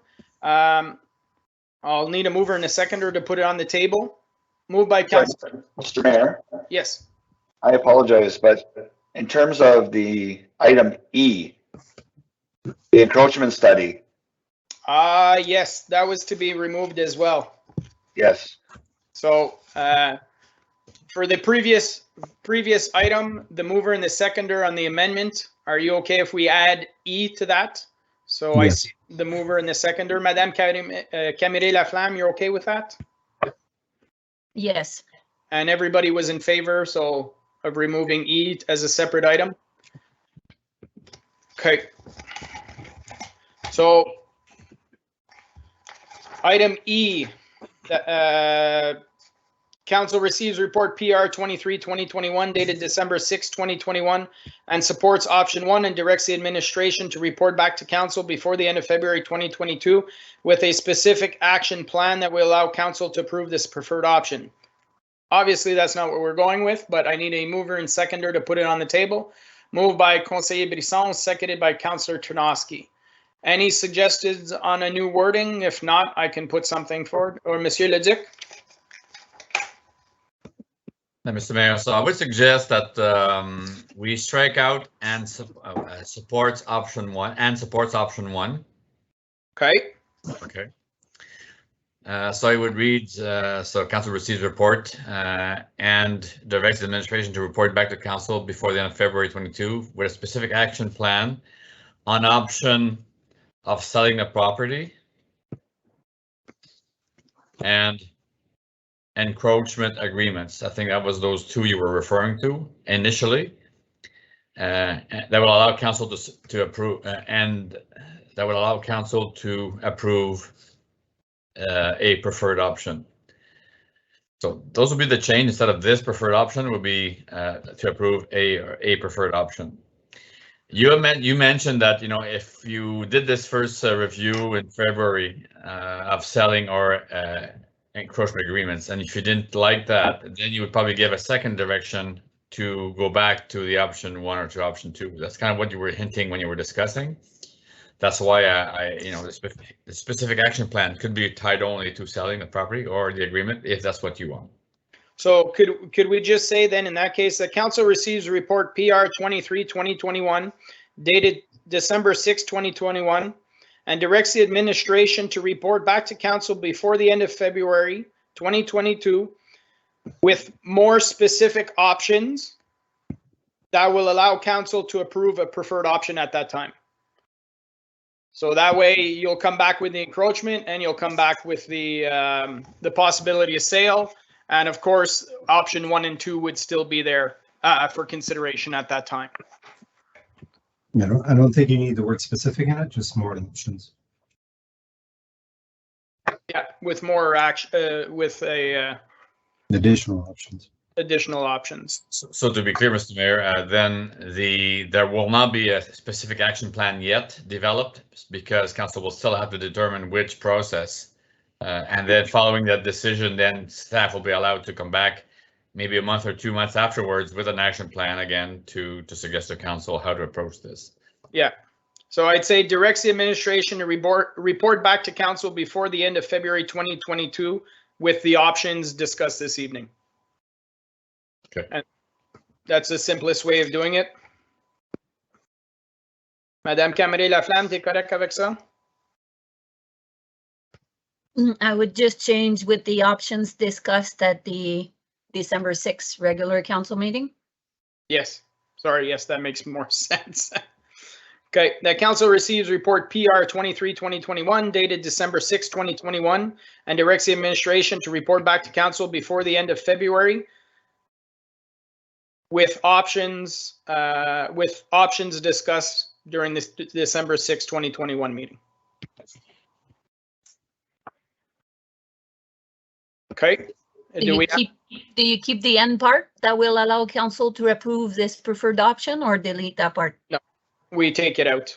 Okay. So do we have a mover and a seconder for that amendment? Moved by Councillor Lorrain, seconded by Conseiller Brisson.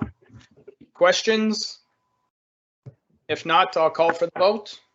Mike Tarnowski, yes. André, oui. Jamie, yes. Cindy Sosa, yes. Okay, the amendment is carried. So now I'll call for the vote as amended. Mike Tarnowski, yes. André, oui. Jamie, yes. Cindy Sosa, yes. Perfect. Thank you very much. It is carried. The next item was the recreational complex, which had 3 specific items. I think I know that we're going to have requested a registered vote on these items, but Madame Camré-Laflamme, I believe we can divide these items and vote on them one item at a time, correct? I don't have my procedural bylaw. Oh, I do. It's called a motion to separate. Yes, I'm pretty sure. So I think we should put them on the table as one item and then vote on them separately. That way, make sure that we know where everybody stands. So I'll need a mover and a seconder to put this item on the table. So moved by Conseiller Lorrain, seconded by Councillor Tarnowski. So trying to see. It's page 3 motion, 1 by 1. OK, j'ai-tu besoin d'un mover and seconder pour le faire de cette façon-là?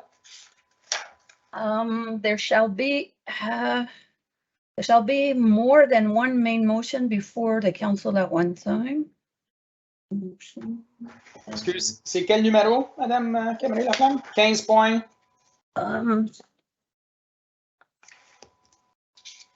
Don't use that one often. That's page 30, but I don't have the number yet. Okay.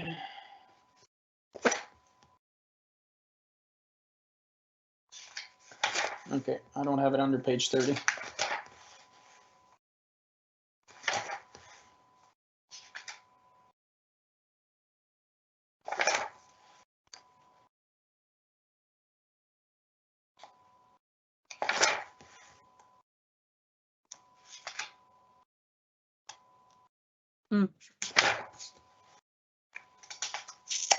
I don't see it off the top of my head. Well, you know what? We'll just call for, if I'll need a mover and a seconder to separate the 3 items, if you guys are okay with that.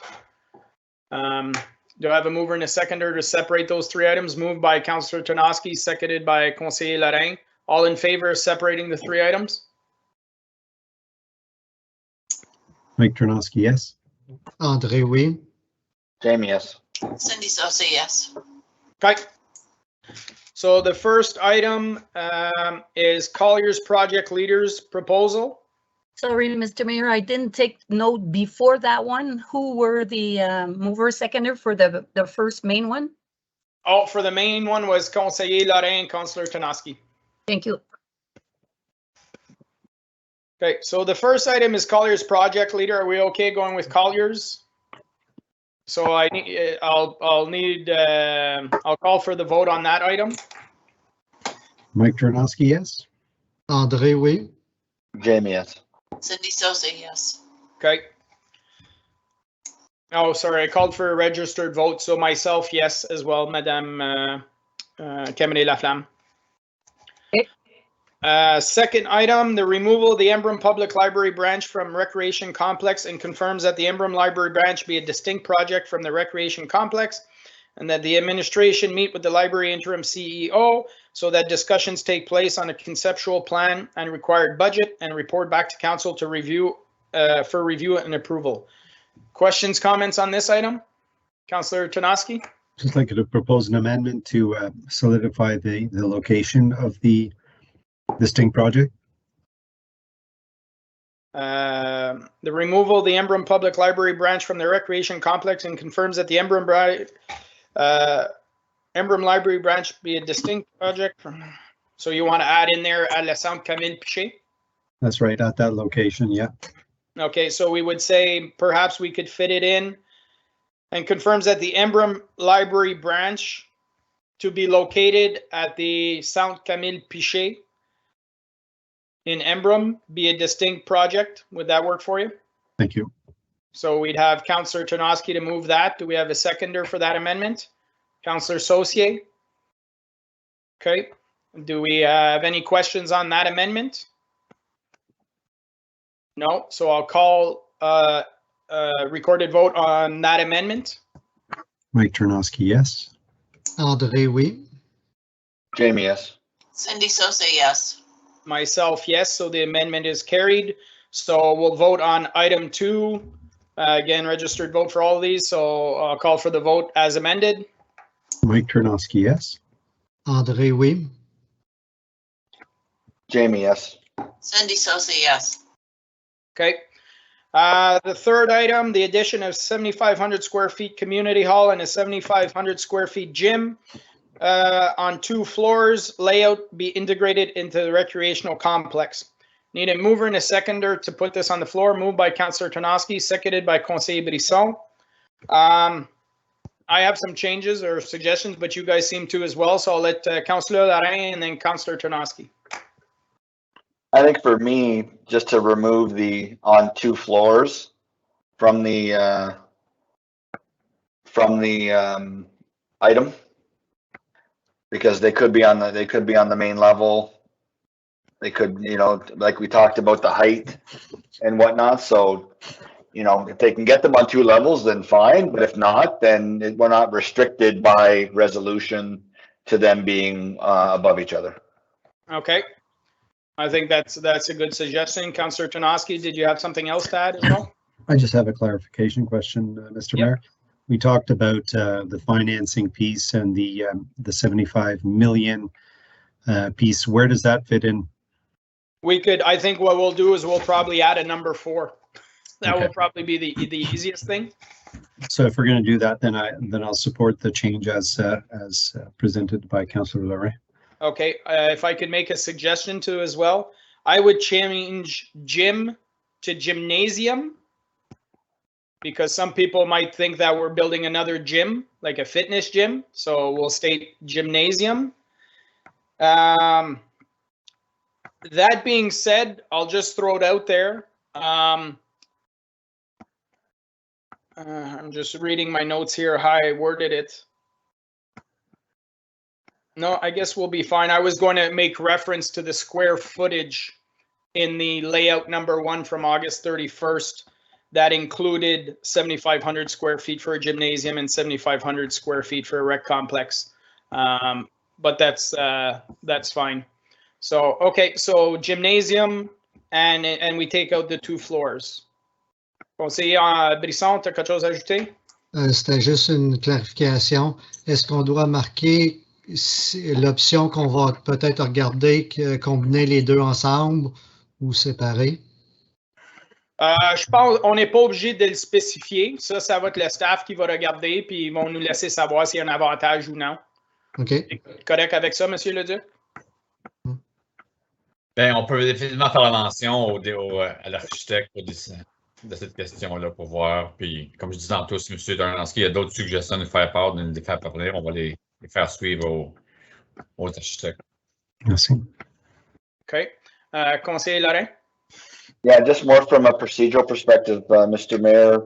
So I proposed an amendment to this, and I think we have to vote, we have to put it on the table by a mover and a seconder before we can discuss it.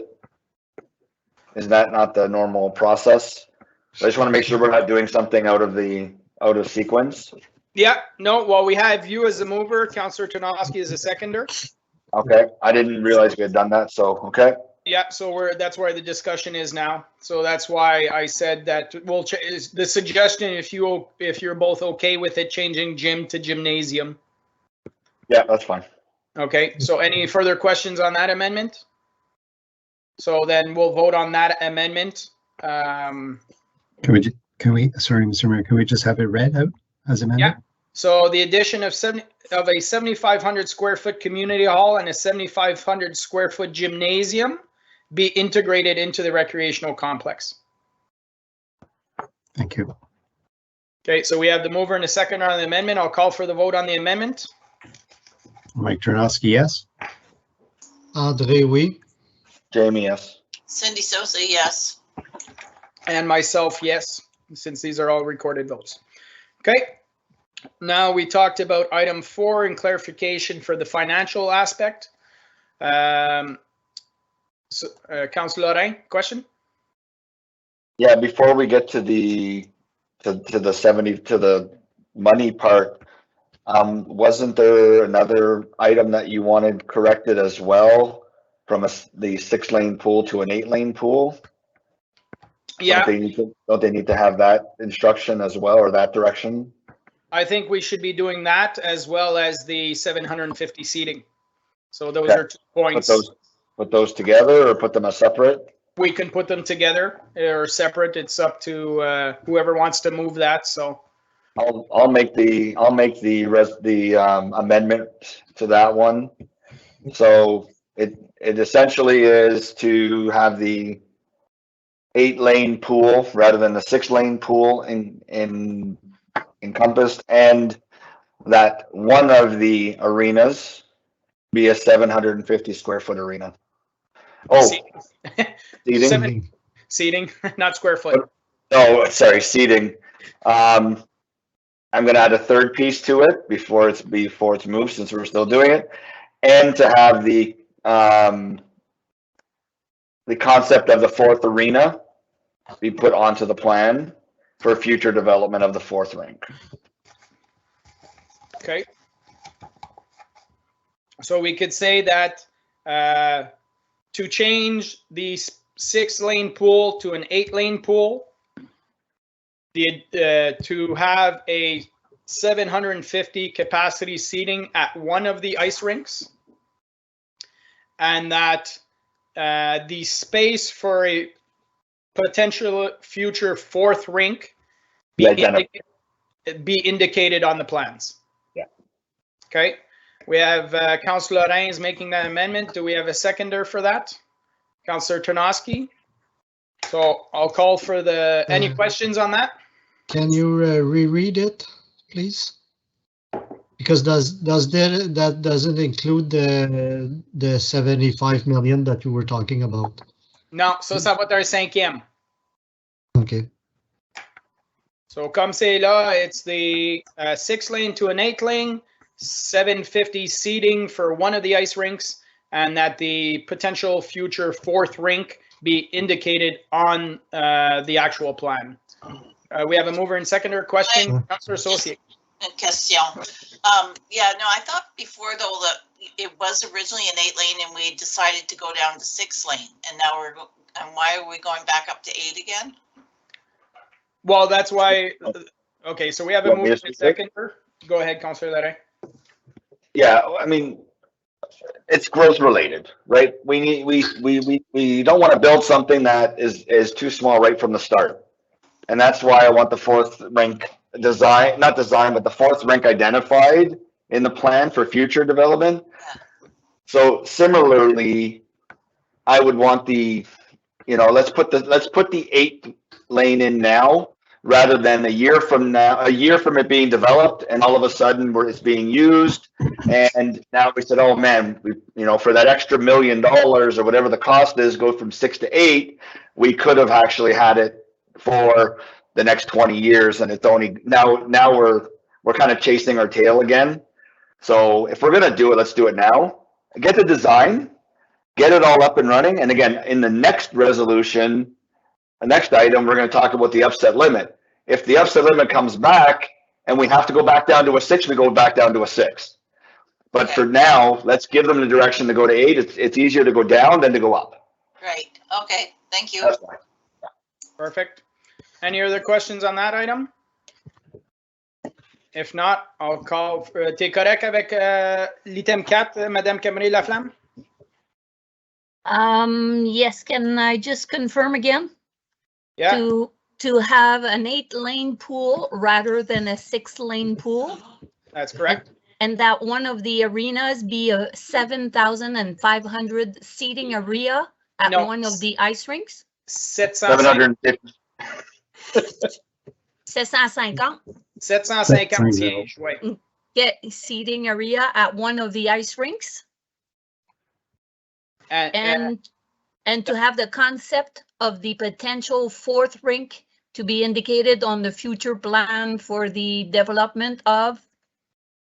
No, it was that the space for a potential 4th rink be indicated on the plan.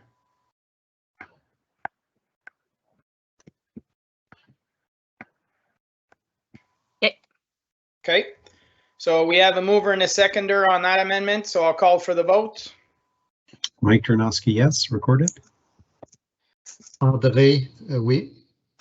Jamie, yes. Cindy Sosa, yes. And myself, yes. So that item is carried. So now we're looking at a 5th item in regards to the financing. So I need somebody to make a suggestion. Okay. Councillor Tarnowski? You're too quick with your hand up? Yeah, I was. I'm just going to put the $75 million out there. How's that? And you can do the wordsmithing around the rest. Okay, I'll help you out. The upset limit, approved, or the upset limit be set at $75 million, including operational costs and the retrofit of the Emblem Library. I think, Monsieur Le Duc, is that fair wording? Or Monsieur Godin? Yeah, through Mr. Mayor. So I just, the portion that says including the operational costs confuses me a bit. Yeah. Because the operational cost basically is going to be a yearly cost that we're going to have moving forward, right? So the 75 million, the way I see it, is more the capital, but our financing plan does look at is going to be looking at the operational costs to make sure it's they're funded with that. I don't know if that's the way you were seeing it, but. Well, I just mean that in my mind, the financial plan we've put in place, the 1%, the 150, everything is roughly 75 million, and that included the operational. So that's why I was saying it that way. But if you have suggestion on wording, so $75 million. So, okay, I guess the question is, how much is that an upset limit of $75 million be set? For the project. For the project? Mm-hmm. Yeah. Which includes the Emblem Library relocation and retrofit. Okay, and then operations, we'll have discussions when we know, when we get closer to the number, how that affects, if there's anything, but the goal is to always stay within the financial plan we have. Is that okay? Okay, so Madame Can I repeat just so we have the same thing? Yes. That an offset limit of 75 million be set for the project, including operational costs for the retrofit of the Emblem Library? No, that the upset limit of 75 million be set, including the retrofit of the Emblem Library branch retrofit. And we stop there, Monsieur Godin. We won't mention operations at all. I'm good through you, Mr. Mayor. I'm good with that. Yeah. Okay. So is that good enough wordsmithing for your amendment, Councillor Ternosky, to move that? Merci. Wait. Okay. So moved by Councillor Ternosky, seconded by Conseiller Lorrain. Questions on that? Conseiller Brisson? J'ai juste une question pour Monsieur Godin. C'est juste qu'à la présentation du premier projet, c'était ça, le 75 millions, tout inclus. Mais quand que vous nous aviez montré la chose de financement, vous aviez montré que c'était plus réaliste avec les avancements et tout ça, autour de 50 millions qu'on avait parlé, il me semble 50-55 millions. C'est pour ça qu'on avait décidé là, la 6 ring, puis qu'on avait enlevé le gym, puis l'amphithéâtre. Comment se fait, ça vient de où à cette heure qu'on a un 25 millions de plus, là, que quand il y avait eu les autres chiffres, c'était plus, comme il a dit, c'était plus 50-55 millions. Je ne veux pas m'inclure dedans. Là. Merci, conseiller Brisson. Monsieur Godin, go ahead. Sorry, through Mr. Mayor. Donc, pour répondre à ta question, conseiller Brisson, c'est un des sujets qui a été discuté par rapport, quand on a eu cette rencontre le 31 août aussi, c'était la structure de l'emprunt puis la question du timeline pour avoir un emprunt plus intérimaire avec qu'est-ce que IO appelle un variable rate. Il y a un autre terme, là, mais en tout cas, c'est pas sur lock-in sur un emprunt à plein temps tout de suite après la construction. Ça nous donne un autre 2 ou 3 ans à continuer notre stratégie, à continuer jusqu'en 2028 d'augmenter les taxes de 1%, puis d'aller chercher 150 000 de plus de la croissance annuellement. Donc, c'est ça le gros changement quand on est retourné à la table après, puis on a eu des discussions avec Infrastructure Ontario, qu'on a été capable de stratégiser un petit peu pour maximiser là, la question d'augmenter les taxes annuellement, puis pas être obligé d'arrêter tout de suite après la construction, mais pouvoir continuer pour un autre 3 ans, c'est ça. C'est un petit peu ça qui a changé depuis la dernière fois. OK. Puis, est-ce que je peux continuer? Mais ça, le 75, c'est vraiment up to the throat, comme c'est vraiment le maximum. Qu'est-ce qui arrive si, justement, qu'on voit dans toutes les autres arénas que le projet est bien plus cher quand oui. Vas-y, M. Godin. Oui, bien, pour répondre à cette question-là, il y a 3 choses que je peux voir qu'on pourrait faire. Soit comme on a mentionné précédemment dans cette rencontre de ce soir, quand on voit que le prix monte, ça va être de couper un petit peu ou bien de changer les composantes. Une autre chose qu'on peut faire, c'est un emprunt sur 25 ans ou 30 ans au lieu de 20 ans qui fait une grosse importance sur notre capacité de payer. C'est certain que nous, on propose quand même d'aller avec un emprunt sur 20 ans pour pas qu'on ait cette obligation-là pendant trop longtemps. Sauf qu'avec un projet de cette envergure-là, c'est quand même acceptable, mais ça ne va pas à l'encontre de nos politiques d'aller sur 25 ans, par exemple. Puis la troisième, il y avait une troisième, c'est la question de l'asset management. En ce moment, le plan financier qu'on a préparé prend en considération qu'une fois qu'on a fini la construction puis qu'on commence les opérations, qu'on met quand même un montant assez significatif de côté en réserve annuellement pour pouvoir justement répondre à nos besoins d'asset management à 100% de temps par temps. Il y aurait l'option d'avoir une période de phase-in pour quand même avoir une petite augmentation à cette contribution-là annuellement pour pouvoir minimiser l'impact direct sur l'année 1. OK. Conseiller Lorrain, you wanted to add something? Yeah, I think we have to make the distinction here too, and I think this might be a little bit where Councilor Brisson is talking to is we talk about a $55 million loan potential, but the actual cost of the project is 75, up to 75, because we've already got money in hand. We will already have development charges in hand. So there's an upfront cost that we will already have that will reduce that initial amount from, well, if it's a 75 million down to 55 million. And then from there, it's the loan amount that we're taking out would be the 55 million. That's what I understood from the plan from the summer or whatever we were doing, is that there's a big lump sum payment that would happen. And then we would take the loan out. And I think that loan amount we were talking about then was the 55 million. So I think that may be where the distinction is, and I'm fine with the resolution as drafted right now. I think as well to point out, correct me if I'm wrong, Monsieur Godin, but the additional 1% going all the way to 2028 was not planned in the August report, correct? So there's an extra 5 years of 1% increase to help pay the difference, essentially. That's one of the components. That's correct, Mr. Mayor. So in that plan that we presented in August, we were planning on stopping that at the end of construction and to have a loan at that point in time. So yes, there is an additional 3 years of increase to help that. Okay, perfect. D'autres questions, commentaires? Madame Camille Laflamme? Can I just reconfirm again the resolution? That the offset limit be set at 75 million, which includes the retrofit for the Emblem Library. Is that correct? At the Camille Pichet Center. We've already clarified that, but we can put it in.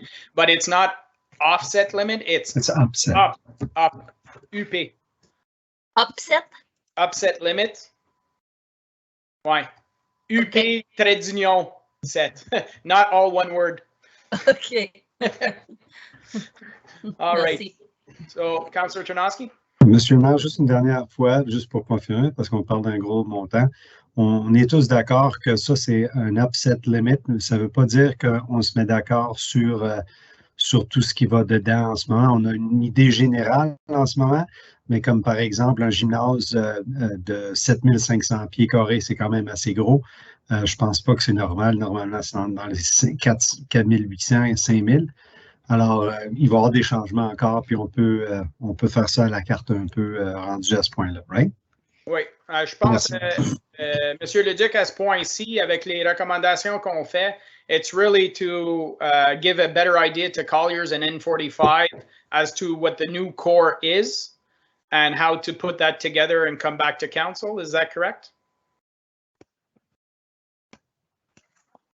Well, you're firm on the core that you want. We'll be looking forward to see what they say about the cost, but I mean, I think you're clearer now as far as what's going to be in there for now, for sure. Detail will have to be coming forward to you again later, like rooms and everything else, what's in there, but I think the core has been quite set. Yeah, okay, parfait. So we have a mover, Councillor Czernoski, we have a seconder, Conseil Lorrain. We'll call for the vote if there's no further questions. Mike Czernoski, oui. Avec les explications, André, oui. Jamie, yes. Cindy Sosa, yes. And myself, yes. Item is carried unanimously, and they were all voted as separate items, so we don't have to accept them all as one. They've each individually been accepted. That's correct, Madame Camille Laflamme? Oui, Monsieur le maire. OK. Il y avait un autre item. Oui. H.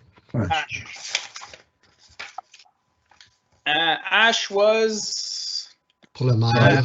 council's procedural bylaw. So I need a mover and a seconder to put it on the table. Moved by Conseiller Brisson, second by Councillor Czernoski. So it's on the floor if anybody has any amendments. Councillor Czernoski. So just a procedural question. The amendments that we're looking for, this is a document with multiple changes and so on. So how do we propose an amendment to that, or is the amendment to propose a couple of changes and they come back to us with revised policy? So I would suggest that if you have multiple, that we do it similar to the way we just do it. You make a change, an amendment to one. If you get a mover, we can second that and vote on them separately. Okay. Well, then I propose to, I don't have it in front of me, but the seating policy be left as is. Okay. So Councillor Tonoski is asking so that we eliminate the proposed change, basically. And if I may, Mr. Mayor, I'm saying that as the simplest. I would like at the end of the day just to have a process so it's not a free for all. And so whether it's alphabetical, I don't have a preference really. It's just so that there is a process that that doesn't leave it up for questioning. Okay. So in that case, then there would be no process for any kind of changes whatsoever. If a member of council requested a change or didn't want to sit next to somebody for some reason, it would be tough luck. You're sitting next to that person. That's correct. Okay. So we have a mover for that. Do we have a seconder? Conseil Brisson on that amendment. Do we have questions, comments? Councillor Lorrain?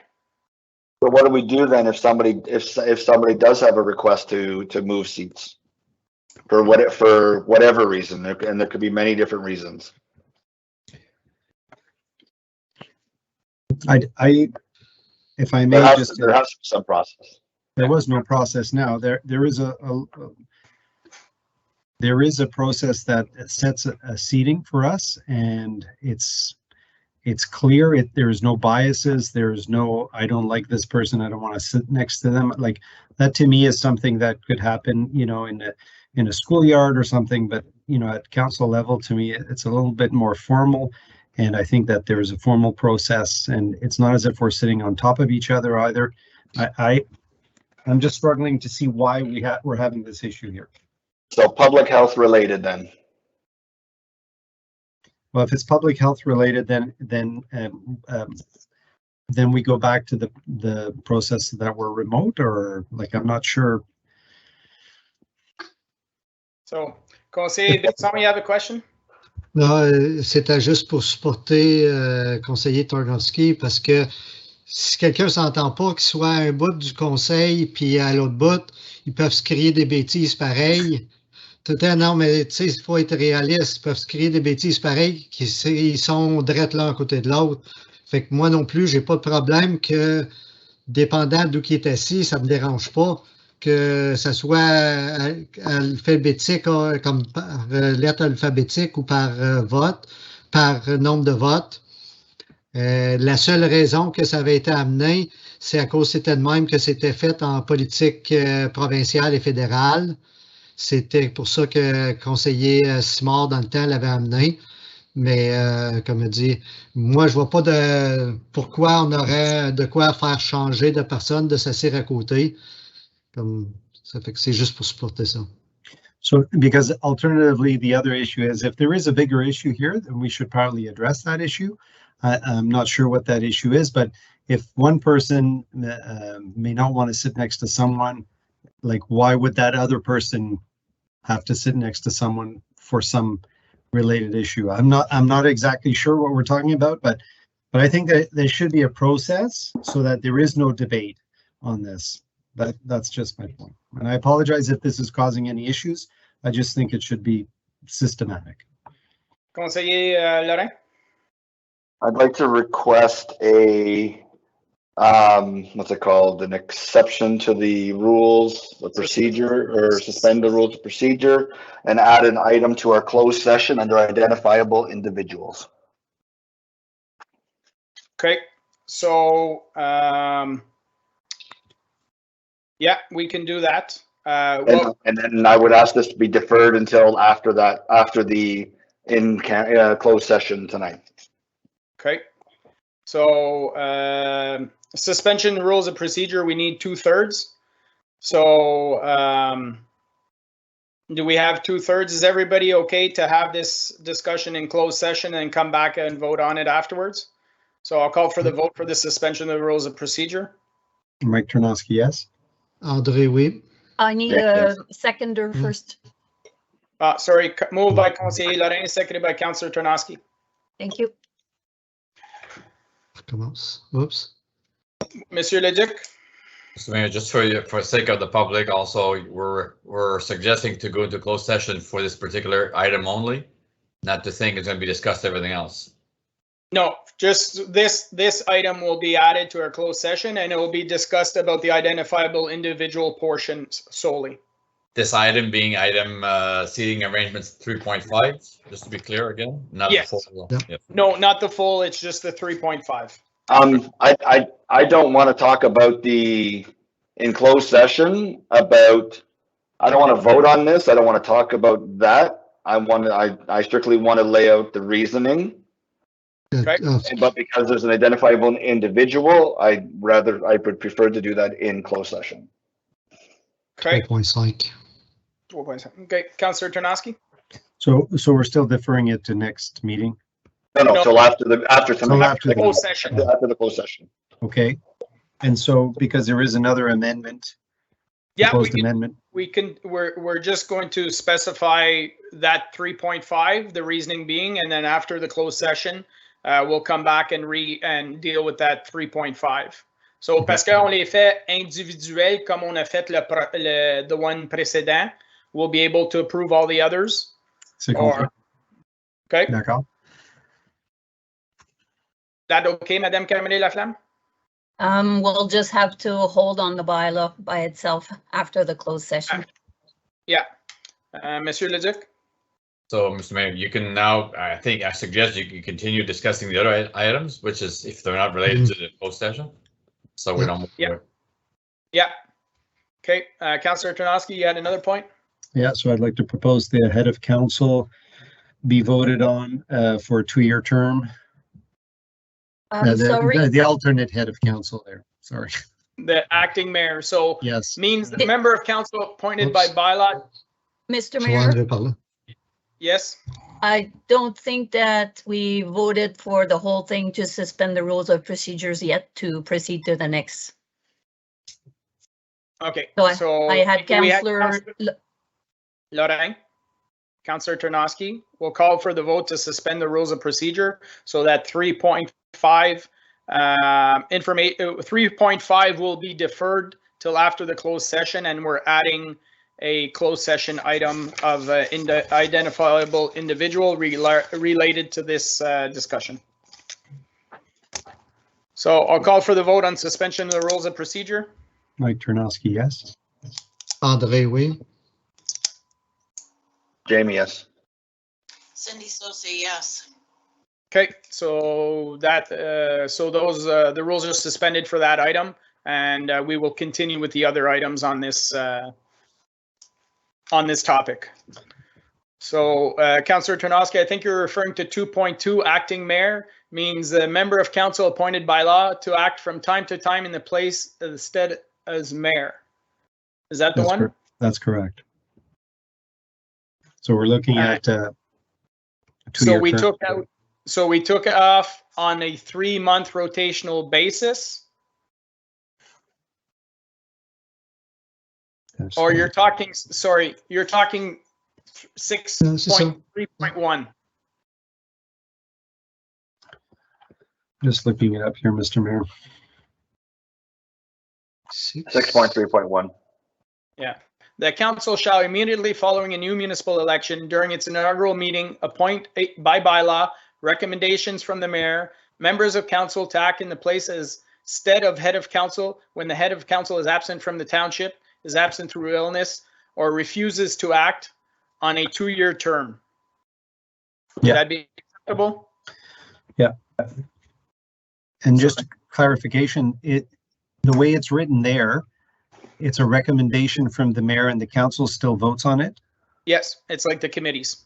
Okay, I like the 2-year term and that person get re-selected after the 2-year. Okay. So you're moving to add on a 2-year term? That's correct. I do have one last little question.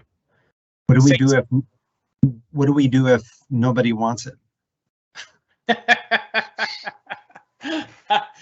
I still get to make my recommendation. Okay, thank you. So, Madame Cameret-Laflamme, just to add at the last line, on a 2-year term to be reevaluated at the 2-year mark for another recommendation from the mayor. So that way we're saying first 2 years, and then at 2 years, I make another recommendation, or the mayor at the time will make another recommendation. Monsieur Leduc, quelque chose à ajouter? I think still, even you still have to address the 2.2 because that contradicts your item. 2.2 means the member of council appointed by bylaw to act from time to time in the place instead of the mayor. Ça, c'est, avec la nouvelle recommandation, c'est correct? Okay, well, okay, yeah, that's correct. If you accept to remove that for the on a rotational basis, that's correct. That's correct. Okay, I want to be clear. Thank you. Okay, Madame Cameret-Laflamme? Okay, so I had the mover, Mike Tlinowski, to add on a 2-year term to be reevaluated for another recommendation by the mayor. Yes, at the following 2-year mark, or whatever wording you want to say. Basically, it's new term of council, a recommendation is made. After the 2 years, another recommendation is made. It could be the same person, but just to give that opportunity to split it up. Councillor Ternowski? It's related, but it's not directly related. Should I wait till after the vote, or? La résolution n'est pas finie. Okay. Il faut peut-être un secondaire. If you have something to add it. Yeah. But it's in terms of remuneration for that person, but it's not related to this, so. No, and honestly, if it's in regards to remuneration, then it would have to be added. This bylaw would have to come back because that change wasn't proposed during this discussion, or wasn't given notice ahead of time. Well, that would be remuneration by law anyway, not procedural. That's right. Yeah, that's right. Okay. Madame Cameret-Laflamme? Yes, Mr. Mayor, I had 2 points. So one of them was on 6.31. So maybe we can do it at the same time. Okay. We can, where it says in red, recommendations from the mayor. Yeah. That part should be moved to the line after that, after of the head of council. It would read better. Okay. And we could put members of council, maybe put the members with the S in parentheses. It could be one member, it could be more. Okay. If that's okay. Everybody okay with that? I'm not sure I understand why we would have an S if we're just talking about electing one member to that role for 2 years. Yeah, but it might be a different member the second time around, hence 2 members. That might fall in a 4-year term. Well, I think it's more for Joanne saying, that's exactly what she's saying, Mike. She's saying, because right now it says members with an S. So the mayor could elect to recommend 2 different people or 1 person for the full 2-year term. It's up to the mayor to make that recommendation at the time. So it's either a member or, in parentheses, an S, members, depending on who they're going to do it. Because they could do, let's just say we're all back next term as an example. They could say me for the first 2 years, and then they want Mike and Andre for the next 2 years. Okay, I'm good with that. If that's the sense, then I'm good with that. Okay. Correct avec ça, Madame Cameret-Laflamme? Oui. Okay, so we had Councillor Ternowski making those changes. Do we have a seconder? Conseiller Brisson? I was looking for somebody's hand. Okay, any questions on that? Oui, mais là, c'est ça, là comme c'est là, c'est juste toi qui recommande le nom. C'est pas que si quelqu'un est intéressé, je prends l'exemple, supposons qu'on y devient même 6 conseillers, quoi que ce soit, c'est pas comme dans les 6, il y en a 2 qui aimeraient se présenter pour, hey, comme genre acting mayor, c'est comme ça que c'est appelé, ouais, acting mayor. Que là, c'est les membres qui décident. C'est encore juste le maire qui décide, c'est pas le... Pour clarification, moi, je fais une recommandation au conseil. Moi, je recommande conseiller A, puis conseiller B, il veut l'avoir. Conseiller B peut faire son lobbying avec les autres membres du conseil, puis aller contre ma recommandation, puis se faire appointer. OK, c'est correct. Oui. C'est juste clarifié, c'est bon. Oui. So I have a mover and a seconder, so I'll call for the vote if there's no further questions. Mike Ternowski, yes. André, oui. Jamie, yes. Cindy Sosa, yes. Okay, so that is carried. So do we have any other changes on any other items? Madame Camille-Laflamme? I have another one, Mr. Mayor, Okay, at 10.311, okay, and it's just the wording. So the part in red that I had, so except when a notice of motion is introduced, yes. I would amend it to except in regards to a notice of motion being introduced. Yes, that's right. Thank you for reminding me, Madame Camille-Laflamme. The way it was currently worded, it was basically, it could be interpreted as if a notice of motion was made at a meeting, it would eliminate all questions. And we wanted to specify that we're not allowing questions on a notice of motion being introduced that night.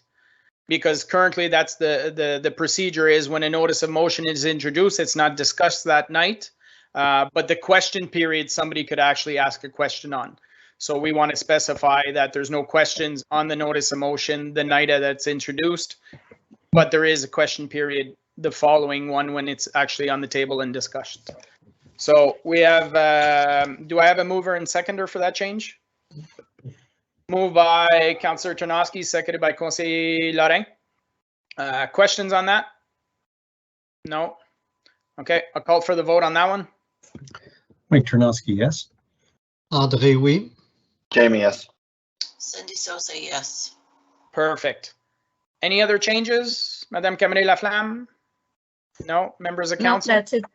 Okay, so so this item, we will come back with the item 3.5 after closed session, at which point we'll pass, we'll decide what we do with that item, and we'll pass the bylaw that takes care of everything at that point in time as well.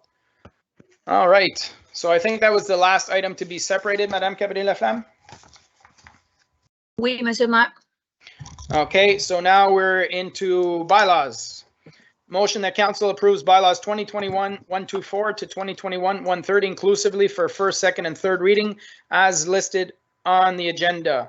So we're going to have to take out the procedural bylaw 2021-127, is that correct? Yes, Mr. Mayor. Okay. So I need a mover and seconder to put them all on the table. Moved by Conseiller Lorrain, seconded by Councillor Tarnowski. Need a mover to remove 2021-127.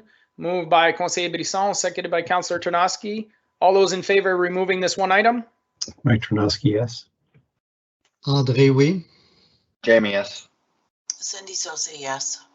Okay, that one item is removed. We'll vote on everything else. Call for the vote. Mike Tarnowski, yes. André, oui. Jamie, yes. Cindy Sosa, yes. Perfect. So that is carried. So now we will move on to new business reports. We have none. Item 18, Councillor Saucier. Thank you. I just wanted to recognize the National Day of Remembrance and Action on Violence Against Women. 32 years ago today, 14 women were killed at École Polytechnique. I remember the day vividly, and I just wanted to remember and honor the women that lost their lives and also to acknowledge their families. Violence against women must end. So thank you, merci, nous nous souvenons. Okay, merci beaucoup, conseiller Saucier. Prochain item, item 19, public consultations, hearings, we have none. And item 20, closed session pursuant to section 239(2), 3, and 3.1 of the Municipal Act. Motion to move into closed session at the hour of 9:33 p.m. to address matters pertaining to 1, bylaw on working conditions report CS08 2021. Item 2, in regards to section 2D, labor relations or employment negotiations. Item 2, identifiable individual, verbal report, section 2B, personal matters about an identifiable individual, including municipal or local board employees, and section 2D, labor relations or employee negotiations. Item 3, update on employee contract negotiations, verbal report under section 2B and 2D. Item 4, identifiable individuals, verbal report under section 2B and 2D. Item 5, update on potential sale of land to nonprofit organization, verbal report, section 2C and section C and section K. And we've item 6, closed session minutes of regular council meeting dated November 15th and the special council minutes of November 29th, 2021. And we have included item 7 in regards to identifiable individual in regards to report CL 2021. So I need a mover and a seconder for that. Moved by Councillor Ternosky, seconded by Conseiller Brisson. Call for the vote. Mike Ternosky, yes. André, oui. Jamie, yes. Cindy Sosa, yes. Okay, we are now in closed session. For those who are watching, we're going to be probably a little bit in a closed session, which means it's not available for the public, but we will return to this live webcast afterwards to report out of closed session and continue with the meeting. Thank you very much to those who attended, and if you're not sticking around, have yourself a great evening.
Good evening. We are a few members of staff are still here. We will move on as soon as Madame Camille Laflamme is here.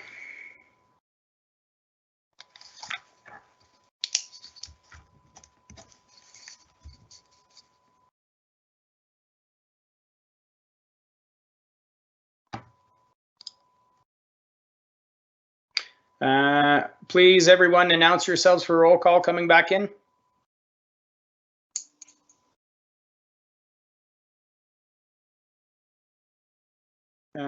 Sorry, Michael Ternowski present. André Brisson présent. Jamie here. Cindy Sose here. Perfect. Madame Camille Laflamme is here, and we'll do the report out of closed session. Okay, so we have a couple. So we're back at 11:17.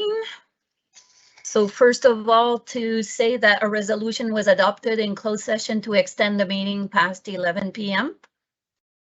For the first item of the report on the closed session 08-2021, Council was informed of labor relation issues, and as a result of the closed session, a following motion is presented for Council's consideration.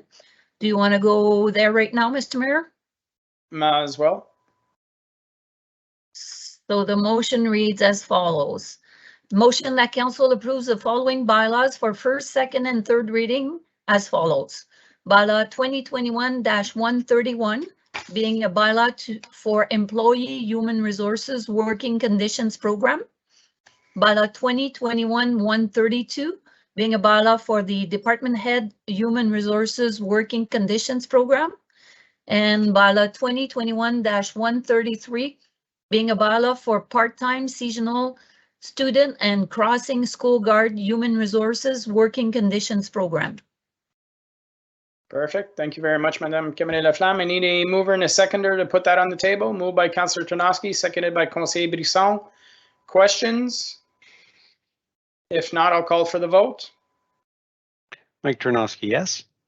André, oui. Jamie, yes. Cindy Sose, yes. Perfect. It is carried. Thank you very much. Continuez, Madame Camille Laflamme. Perfect. So number 2, the identifiable individual. Council was briefed on the subject, and a further discussion will be held at a closed session meeting to be scheduled for December 14th at 7:30 p.m. Perfect. Thank you. Number 3, the update on employee contract negotiations. Council was briefed on the subject and a direction given to staff on how to proceed. Okay. Number 4, identifiable individuals. Council was briefed on the subject. Okay, perfect. Number 5, the update on the potential sale of land to a non-profit organization. Council was briefed on the subject and a direction given to the mayor and staff on how to proceed. Okay, perfect. Number 6, the closed session minutes from the regular council meeting of November 15th and the special council meeting of November 29th were presented and adopted with a minor change in the word. Okay, perfect. And the last one, section 2B, identifiable individual. Item was discussed, and we're now returning to the discussion on the chart and the bylaw. Okay, so we will now return to the proposed amendments to Council's procedural bylaw 2019-20, which was item H of our document, our package. Item 3.5, seating of council members in chambers. I'll need a mover and a seconder to put it on the table because we had done everything individually. Moved by Conseil Brisson, seconded by Councillor Lorrain. So there's looking for amendment to make a change here. So perhaps what I can do is I can make a suggestion and see if we get a mover and a seconder. So we will keep the existing wording, and simply the simple change will be that a member of council can make a request for a seating change at any meeting. Is that, do I have a mover and a seconder for that? So moved by Councillor Tarnowski, seconded by Conseiller Brisson. Questions? Conseiller Lorrain? Yeah, when a council member does ask for a seating change, can they request it for a duration? Yes. Or is it just for that meeting? No, it could be a meeting, or it could be whatever duration the request is. And then Just council, making sure that that's clear. yeah, council will take that consideration into request when they decide on the matter. Thank you. Okay. Correct avec ça, Madame Cameron-Laflamme? Okay, so the amendment, so you said we keep the whole thing instead of striking out the whole seating? Yeah, we're not striking out anything from the existing 3.5. Okay. We're simply Then we add a member of council can make a request for a seating change at any meeting. That's correct. Okay.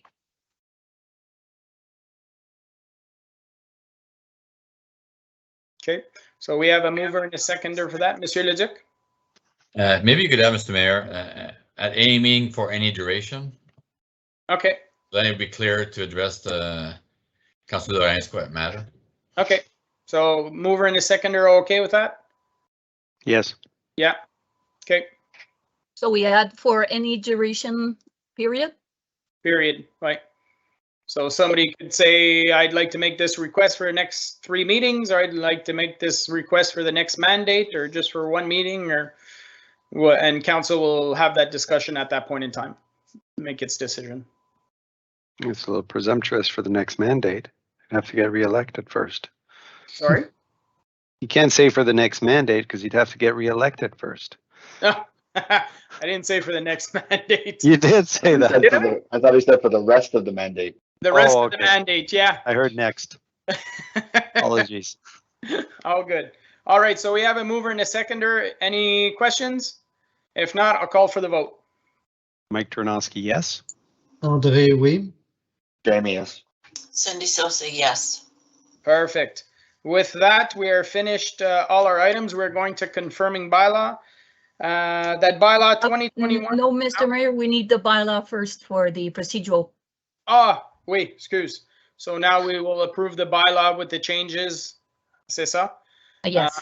So I need a mover and a seconder for that bylaw. Moved by Councillor Tarnowski, seconded by Conseiller Lorrain.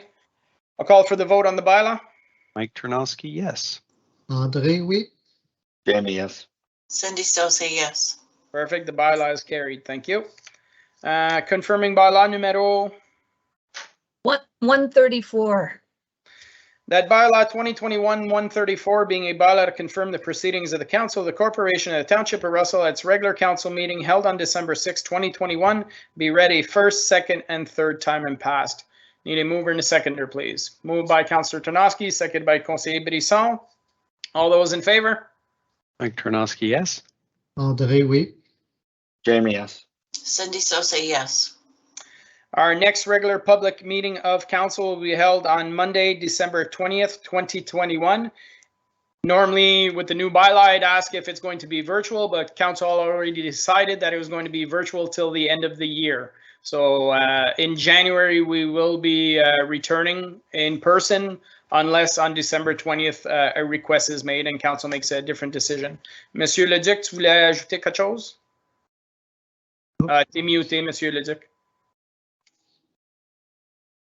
Sorry, you said the next regular meeting, so you're correct. I thought you meant the next meeting, but yeah, we will have a, based on the discussion this evening, we will have a special meeting of council on the 14th.